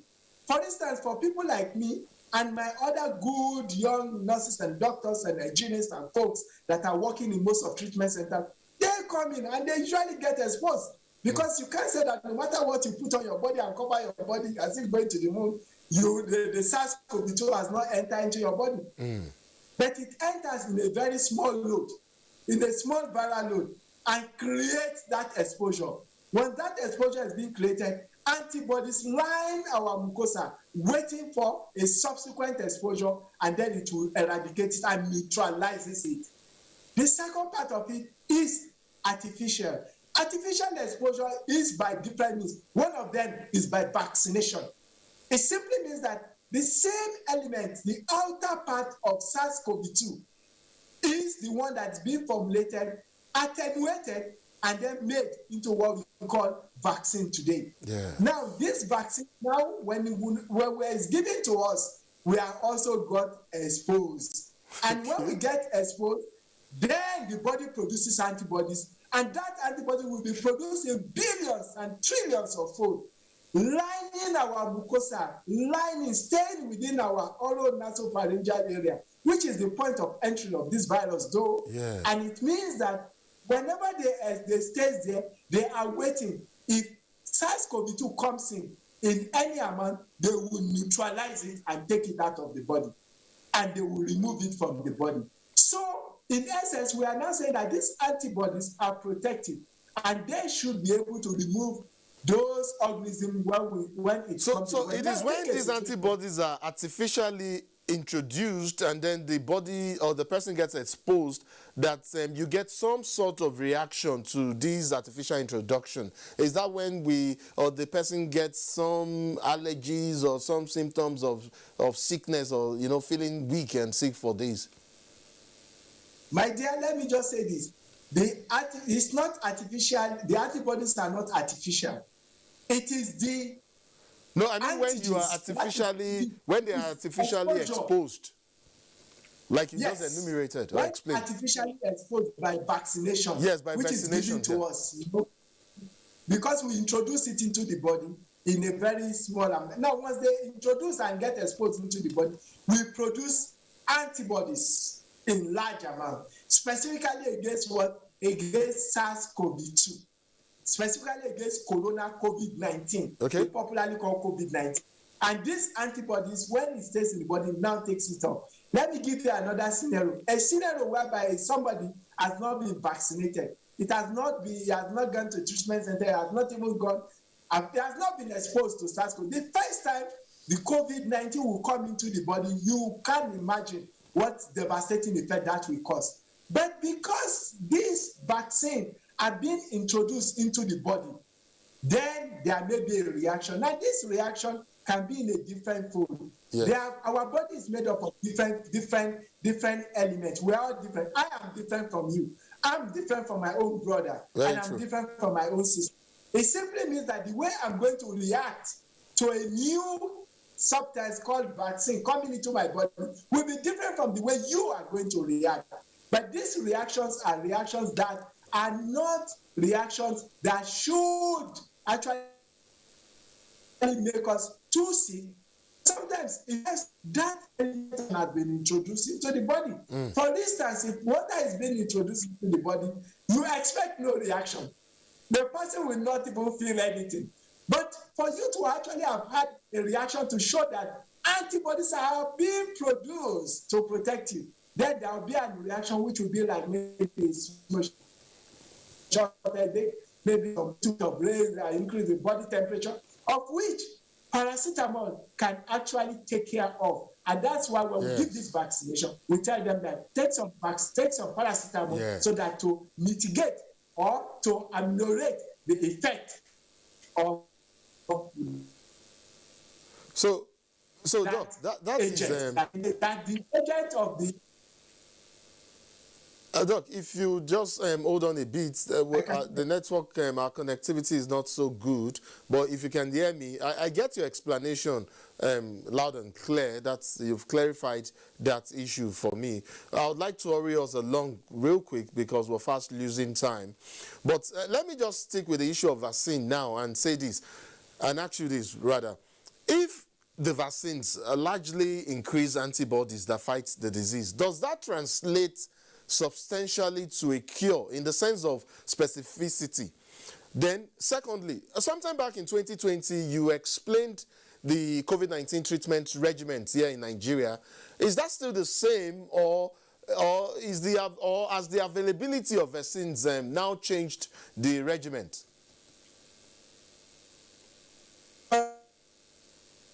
Actually, some of those treatments that's being used in the country, rightly so. But I would say that fast track now to 2022. Yes. We will say that the administration of the vaccines have actually changed what we call a lot of things that we talked about in vaccination. And that is the reason when a patient is being brought to treatment center or it's having COVID and make consultation, we always say, have you been vaccinated or not? If there's element of vaccination, then definitely we go into the protocol of what we give to patients that are being vaccinated. Okay. And in most times, breakthrough infection is one of those elements that we find when a patient is being fully vaccinated. But in this case, we've been having some element of patients that have been having breakthrough infection and when they are being vaccinated. But we all know that the effect or the clinical picture of what they present with is usually minimal. In fact, you find a lot of them that have breakthrough infection, positive with COVID-19 results, but they will tell you that I don't even have any signs and symptoms. This tells us that the vaccine is working. It tells us the vaccine is working, so that it has really changed in terms of what we give in terms of treatment, sir. So I know the Presidential Steering Committee issues weekly updates on the national COVID-19 response in Nigeria, and I recall we developed one of the best practices in terms of isolation and quarantine guidelines after we were hit in 2020. Are these platforms still in place, and should it not seriously continue with issues like contact tracing, tracking and follow-ups as guidelines to reduce infection cases in Nigeria? Beautiful. So these platforms are still available. The platforms are actively being worked upon. And we should say this, that we have to thank the Presidential Implementation Committee, that is from the Presidential Task Force. And you can see the elements and accolades that the country has actually received from various world, WHO, and everybody, the United Nations, all telling us that we have done so well, and at least we have beat what we call the prediction and the rest. These are some elements of what, and I will tell you, there are a lot of work being done in the background also that is being done by the Presidential Steering Implementation Committee, and I know all those work being done, painstakingly, sleepless night, trying to make sure that this contact tracing still continues. And I will tell you right very well in this platform to tell you that contact tracing is still going on actively. You will like to see, but for instance, people that travel and you ask them what was it like, they will tell you that when they come back, they will be contacted actively to tell them you have to go for your test, return test. If you don't go for your return test, there are other things that have been done to actually stipulate that to make sure they go. And I think that is quite good because that is also part of element of contact tracing. We also have to thank the people at the port end who are also helping us, sending information as people travel in and coming out of the country to make sure that they do those tests that are required for so that we will know. And we've known some people that have traveled, when they come back, they actually have positive result and the rest. And we've been contacted so that we follow up with them and make sure that they are being treated, to make sure they are being psychologically being talked to, and to make sure that they're being spoken with in the right manner, in the good manner for them to get with. I must say this to say that COVID-19, most of the management and treatment is usually psychological. In most cases, if you're able to win that psychological battle in the patient will do very well within a few days. And that is something that the Presidential Implementation Steering Committee has been doing very, very actively. And I think we need to thank the Secretary to the Federal Government chairing that and leading that move, and then the current Secretary of the committee. And they actively contact us daily. They ask us questions because we have platform where we meet, and they ask us what is the trend, what is going on. And we have been reporting to them to tell them about the trend of treatment that will be having, the trend of the clinical science, and the trend of also monitoring, and also to do what we call the country mapping. I can write, it's not something that I can say now, but I can rightly tell you that within the Presidential Implementation Steering Committee, they know where, in terms of what we call country mapping, through the NCDC platform. They know the country mapping through addresses and the rest, where we have the largest burden of it. I know this discussion is not for me to say because they will also talk about that. Yes, and don't let me let the cat out of the bag. Okay. And I can tell you that we are doing a lot of things, and kudos to them for bringing people like us on board to work with them to make sure that we actually bring the technical part of it. And a lot of professors all over the country are all coming in to give their input. And I will say, the country is rightly covered, including places where we have border areas, because working together with the International Organization of Migration, IOM, a potent organization within the United Nations, actually a lot of work is being done to see people that comes in through the border and mapping them and trying to see if they actually have COVID, where are they going to isolate and things like that. So that is being done. I think a lot of work still has to be done at the level of the state, the government, the state government, so that the state government can actually complement the active involvement of the Presidential Steering Committee, Implementation and Steering Committee, such that in those states, even when people travel and come down to what we call international airport, as they move to their respective state, follow-up should also take place so that they can actually be reassured that not that they are being forgotten, but they still act because there's something we call long COVID, which is what we call long-term complication of COVID, so that a lot of follow-up can actually take place. They are trying, and I think more has to be done in terms of getting to reach people. It's not easy, but I think we have done very, very well. Kudos also to President Muhammadu Buhari actually leading the charge. Well, of course, we must commend the Presidential Steering Committee. They've done lots of work, and I mean, these are commendable efforts. In rounding off our conversation, because we've, in fact, we're actually out of time, but I would like to take you up on the issue of population immunity. I read up a bit on the application of vaccine seroepidemiology for estimating population immunity, and I'm a bit intrigued with regards to our situation in Nigeria. But let me get your thoughts on the current level and ratio of COVID-19 vaccination in Nigeria and the prospect of vaccinating 111 million Nigerians in order to achieve herd immunity. Fantastic. It's something that is ongoing, and I always believe that Rome is not built in a day. This is actually quite interesting when you look at the mutations that is taking place around the world, you know, with new variants coming in and the rest. The prospect of vaccinating 110 Nigerians for us to achieve what we call herd immunity. I think you are referring to what we call herd immunity, whereby 70% of the population can be vaccinated, and that will basically give us a herd immunity and then a protection for the country. Is that put at 70%? Because I know that for polio, for instance, 80% of the population would have to be vaccinated. For measles, I do not recall, but I think for measles, let me check, I should have the figures somewhere around there. For measles, about 95% of the population has to be vaccinated for there to be herd immunity. So I know that for some time there have been attempts to place a figure at for COVID-19. I beg your pardon. It's been nations across the world have been unable to be specific as to which amount of the population has to be vaccinated to achieve herd immunity. Are you saying that for Nigeria it has to be 70% of our population, which is about 111 million, for us to achieve herd immunity? How viable and how feasible is that? I would just say that from the information actually that I have, that up to there's a range. 70%, 80% will be a very good ideal, what we say. But you know, because of movement of people, Nigeria travel a lot and the rest, so it's going to be very, very difficult for us to actually pinpoint on a particular figure. Rather, I would say it should be a range and the rest. But of course, we also have the Primary Healthcare Development Agency doing a beautiful work and fantastic work on their own side to tell us more about that.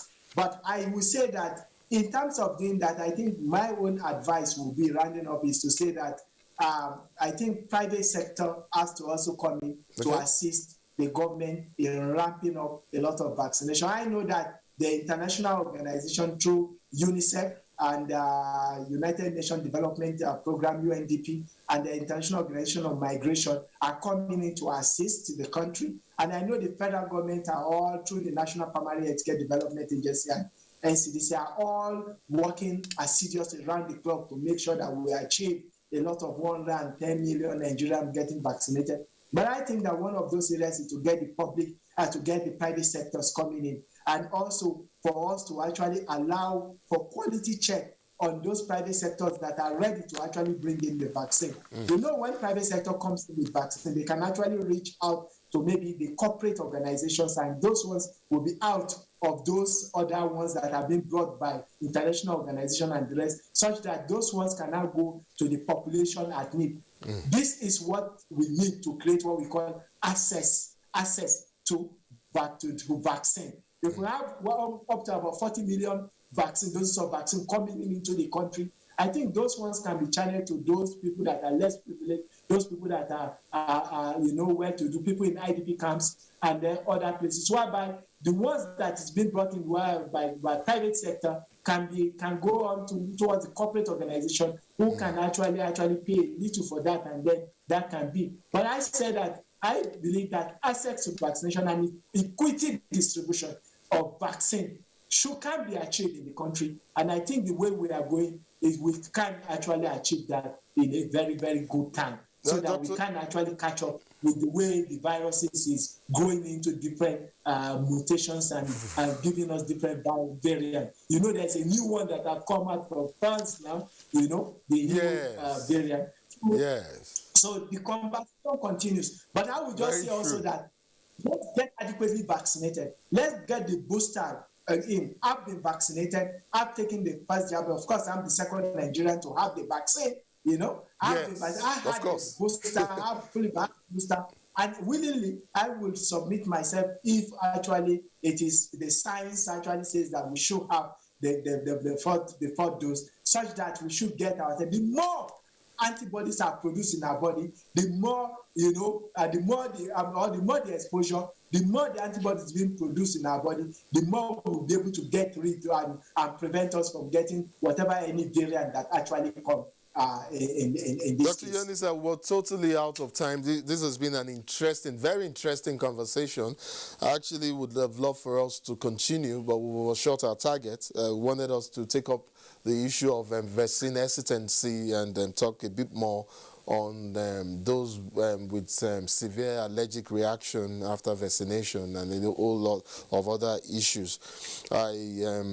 Unfortunately, I mean, the booster shots that you brought up just a couple of seconds ago was another issue I had wanted us to also dwell on a bit more, but maybe this is a conversation we'll continue in another segment or another episode of this program. But very quickly before I let you go, just one word, because I do know that it said that the booster shot is a 90% guarantee against fatality from COVID-19. What is the percentage guarantee of booster against infection? I would say that I also believe in some of the work that we've done, collaborative studies that we are doing. We found out that up to this guarantee up to about 90%. 90%. Thank you so much, Doctor. 90%. That's fantastic, and that's reassuring, Doctor. And I would just say, as my last word, to say that we should actually join hands together to work together with the Federal Ministry of Health to achieve this success. May God bless us. Dr. Tairu Yunisa, COVID-19 team leader at the University of Abuja Teaching Hospital, Gwagwalada here in Abuja, Associate Professor, Medical Microbiology and Parasitology. I would like to thank you very, very, very much for coming on the program. Your thoughts on these issues have been very insightful. Thank you so much indeed for coming on Insight.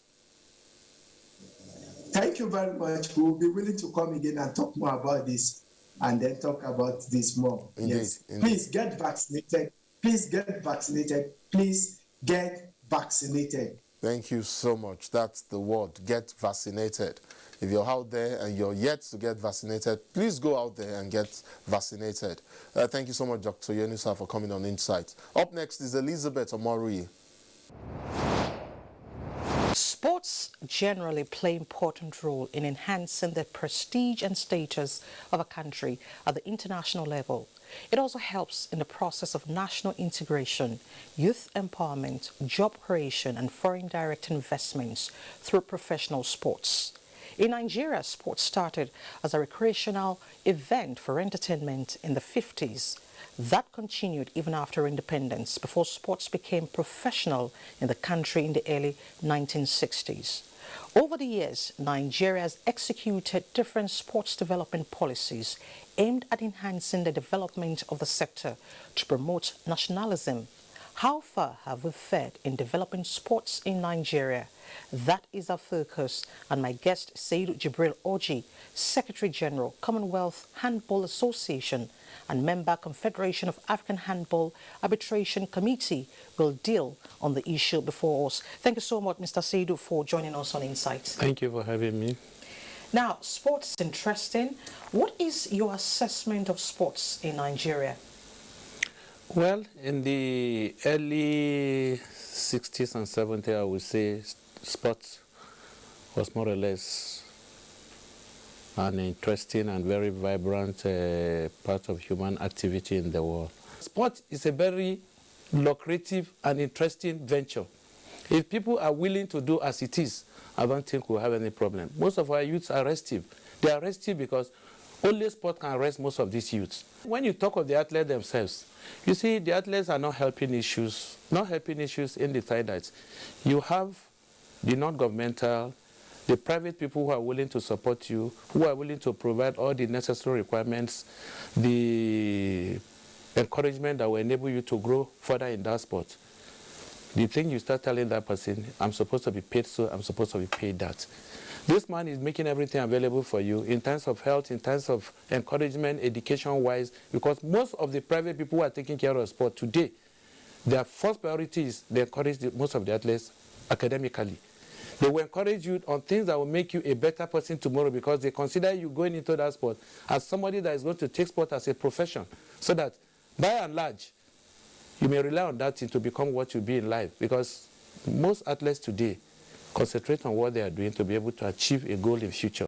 All right, I would like to take you on the issue of our local leagues. Now, apart from football, we have swimming, there's handball, volleyball, badminton, several sporting activities. Why are we not utilizing the enormous advantages as it is in other climes?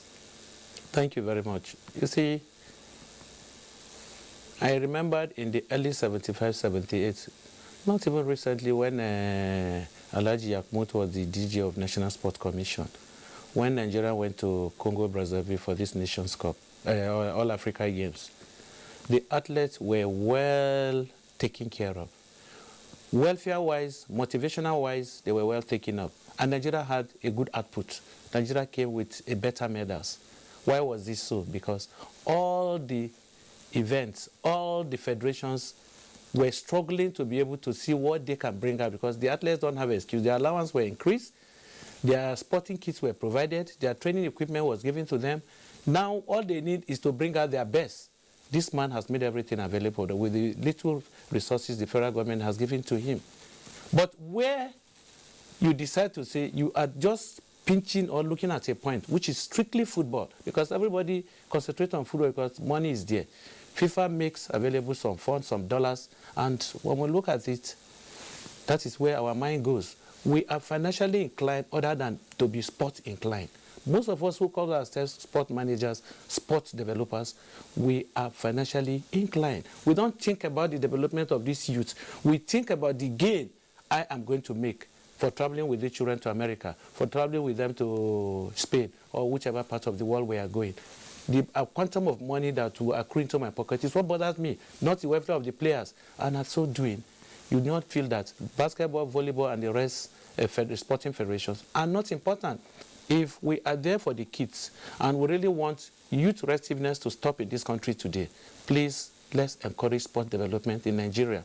And by so doing, go to the local government, go to the remote part of this world, you discover that by the time these young lads are into this sport and they know they get what it takes them to encourage them, they will leave the street, they will leave the guns and the machete that they carry. Nigeria will be the better for it when we invest into sport. Don't we have investors coming in to invest in a particular sport? Oh, for example, handball, volleyball, swimming, badminton. Let's not even talk about traditional sports. That's another issue we'll deal with on the program. But swimming, handball, volleyball, don't we have investors coming in with their money to invest, to fund these sports? Thank you. I think I happen to be a member of the Handball Federation of Nigeria, a board member. You see, once you want transparency, he who goes to equity must always have a clean mind. And once you think about what you are gaining and not thinking about the sport, then you don't get anything. Why am I delving on this issue is because we discovered that handball has sponsor, basketballers have sponsor. Volleyball, I learned they are struggling for a sponsor. Handball sponsor is only concentrating on one, the league. And once this money is given, is it being used for the right thing? Let's be sincere with ourselves. That's a very tough question. Yes. Are we using it for the right thing? Are we accountable to the money we're giving? Are we doing what is expected of us to do? the sponsors are not too happy. It's not branding. Branding is not the answer. The main cause of a sponsor sponsoring a team is giving to the society what he has benefited from the society. And that is what we are know. Community contribution, that is what is called. That money should enshrine and go down, and people should see that the development of that sport is cut across, not concentrating on one category of a development of a sport. You cut across and let the sponsor know that, okay, we have youth development, we have the senior national team, we have the senior game. These are things we need you. Please, we want to give you a memorandum of understanding between we and you that these are things we want. Handball should be developed within these certain years that you are ready to sponsor us. Quickly before we talk about the way forward, because it's a new year and activities are lined up already. For example, AFCON. Now, I want you to talk on the issue of traditional sports. It's not thriving. How do we help this aspect of sports? The traditional sport is thriving because locally. It looks like it's only when we have the Argungu festival, that's when, or some of these festivals, that's when local sports come up. You see, when we talk of the traditional sport, those who are dedicated to sponsor and encourage the sport, what are the programs they are bringing up to the government? For example, we have this traditional boxing, Didembe, that are people doing in the northern area. It's a very nice and encouraging, interesting sport. How many people are encouraging it? It's part of this federation sport in the traditional sport in the Federal Ministry of Youth Development. But today I'm telling you, they are backward. People believe because the traditionalists, the people from the local areas enjoy this too. They invest money right from the local level, but we don't see, we think these people don't see anything. But those who are managing that sport are not encouraging that sport to come out for me and you to see it. But those of us who are into sport knows that these things are happening. Like we have this, the disabled sport. They are all part of the traditional sport too, because some of them is the same procedure that goes. How do we leverage on efforts, on policies, international policies that we have regulating sporting activities? How do we leverage on them to impact on our sports? I think the best thing to do is for the government to allow sport to be democratized, which is what they are doing right now. Okay. So that every federation will concentrate on its activity, whether international or locally. Okay. So that with international inclusion, we will now go that, yes, this is what we have, and what we can contribute to you, they make it not just like the way the budget is being run and transparency is being enshrined in the country. And then if you go by that, the international policies are so clean. They are so black and white. They are not hidden. They are not something that you can push at the back door. So if Nigeria is ready to uphold this, and the Minister of Youth and Sport are ready to supervise sporting federations effectively going by that risk, governing it, I think sports will be a better place to be in Nigeria. And our kids will never leave, will always be happy. And all this youth restiveness we're having in the country today, I bet you, if you have 40% or 60% of those youth into sport today, Nigeria will be better. So if the ministry, who are the managers of the game across board, are ready to supervise effectively. When I mean effectively, it's not black and white supervision. You must monitor. If we stand to do that, I bet you love to be in the sport field to watch all sorts of sports along the line. Along the line. Okay, now it's 2022, so what's the way forward? How do we move sports forward in Nigeria? We can only move sport forward if we decide to stop relying on government. Okay. I think that is the way forward. Let's rely on non-governmental. Let's rely on those who have interest in sport, those who are willing to sponsor sport, those who are giving the financial well-to-do to support sport. Go out and seek for sponsor. We have the companies, we have manufacturing the areas here. We have people who can sponsor sport in millions of naira. I think the best way the sport can thrive in Nigeria, let the sport itself decide to go outside and stop relying on government for funding. Until government itself decide to open policies that will encourage people to contribute to sport outside government, that is when sport will be all better for every one of us in the sports cycle. Seydou Jibril Orji, thank you so much for your thoughts and insight this week. Thank you. Thank you very much. You're welcome. Just before we round off this episode, I feel like we may have left off some defining issues in our 2021 end of year series, which ended last week. I've therefore decided on a spin-off, and today I will bring you excerpts from 2 interviews. The first is a conversation I had with Cynthia Mbamalu, Programs Director at Yaga Africa, on democracy in Crucible. And our conversation touched on some very germane issues. I'm often conflicted with the principle of majority rule, like you just mentioned something about periodic elections. Like when it is said that democracy is a game of numbers, because sometimes in a democracy, the majority may get it wrong, not necessarily right. How have Nigeria now, that's what I mean, within our democratic practices, balanced majority rule with democratic principles which guarantee that minority groups and strata do not just have a voice and say, but that they are integral to the process? Very important question, and that's because there's a tendency for majority rule to also translate to oppression of the minority.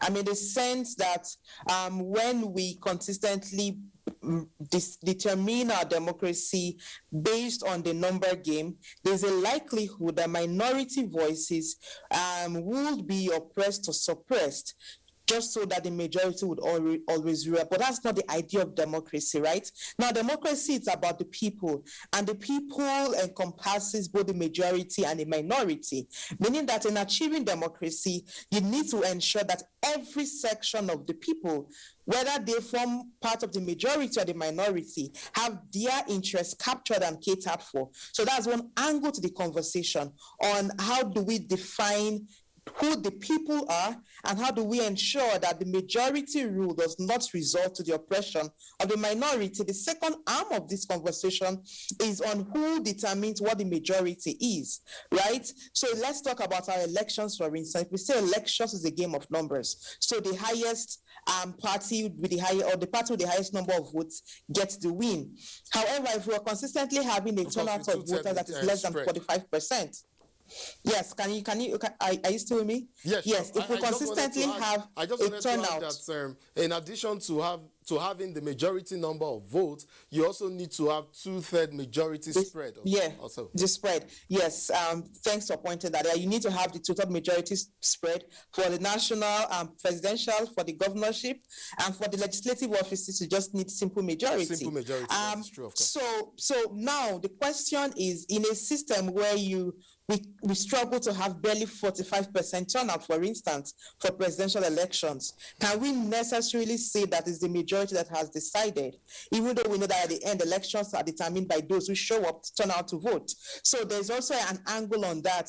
At what point do we really say that the majority is truly the majority, or rather those who are still, or rather those who just speak for the majority of the people? So that's the other angle to the conversation. But I think within all of this, the concept of democracy, I always want to start from that. It's about the people. It's beyond elections. It's about representation and inclusion. It's about fundamental rights. It's about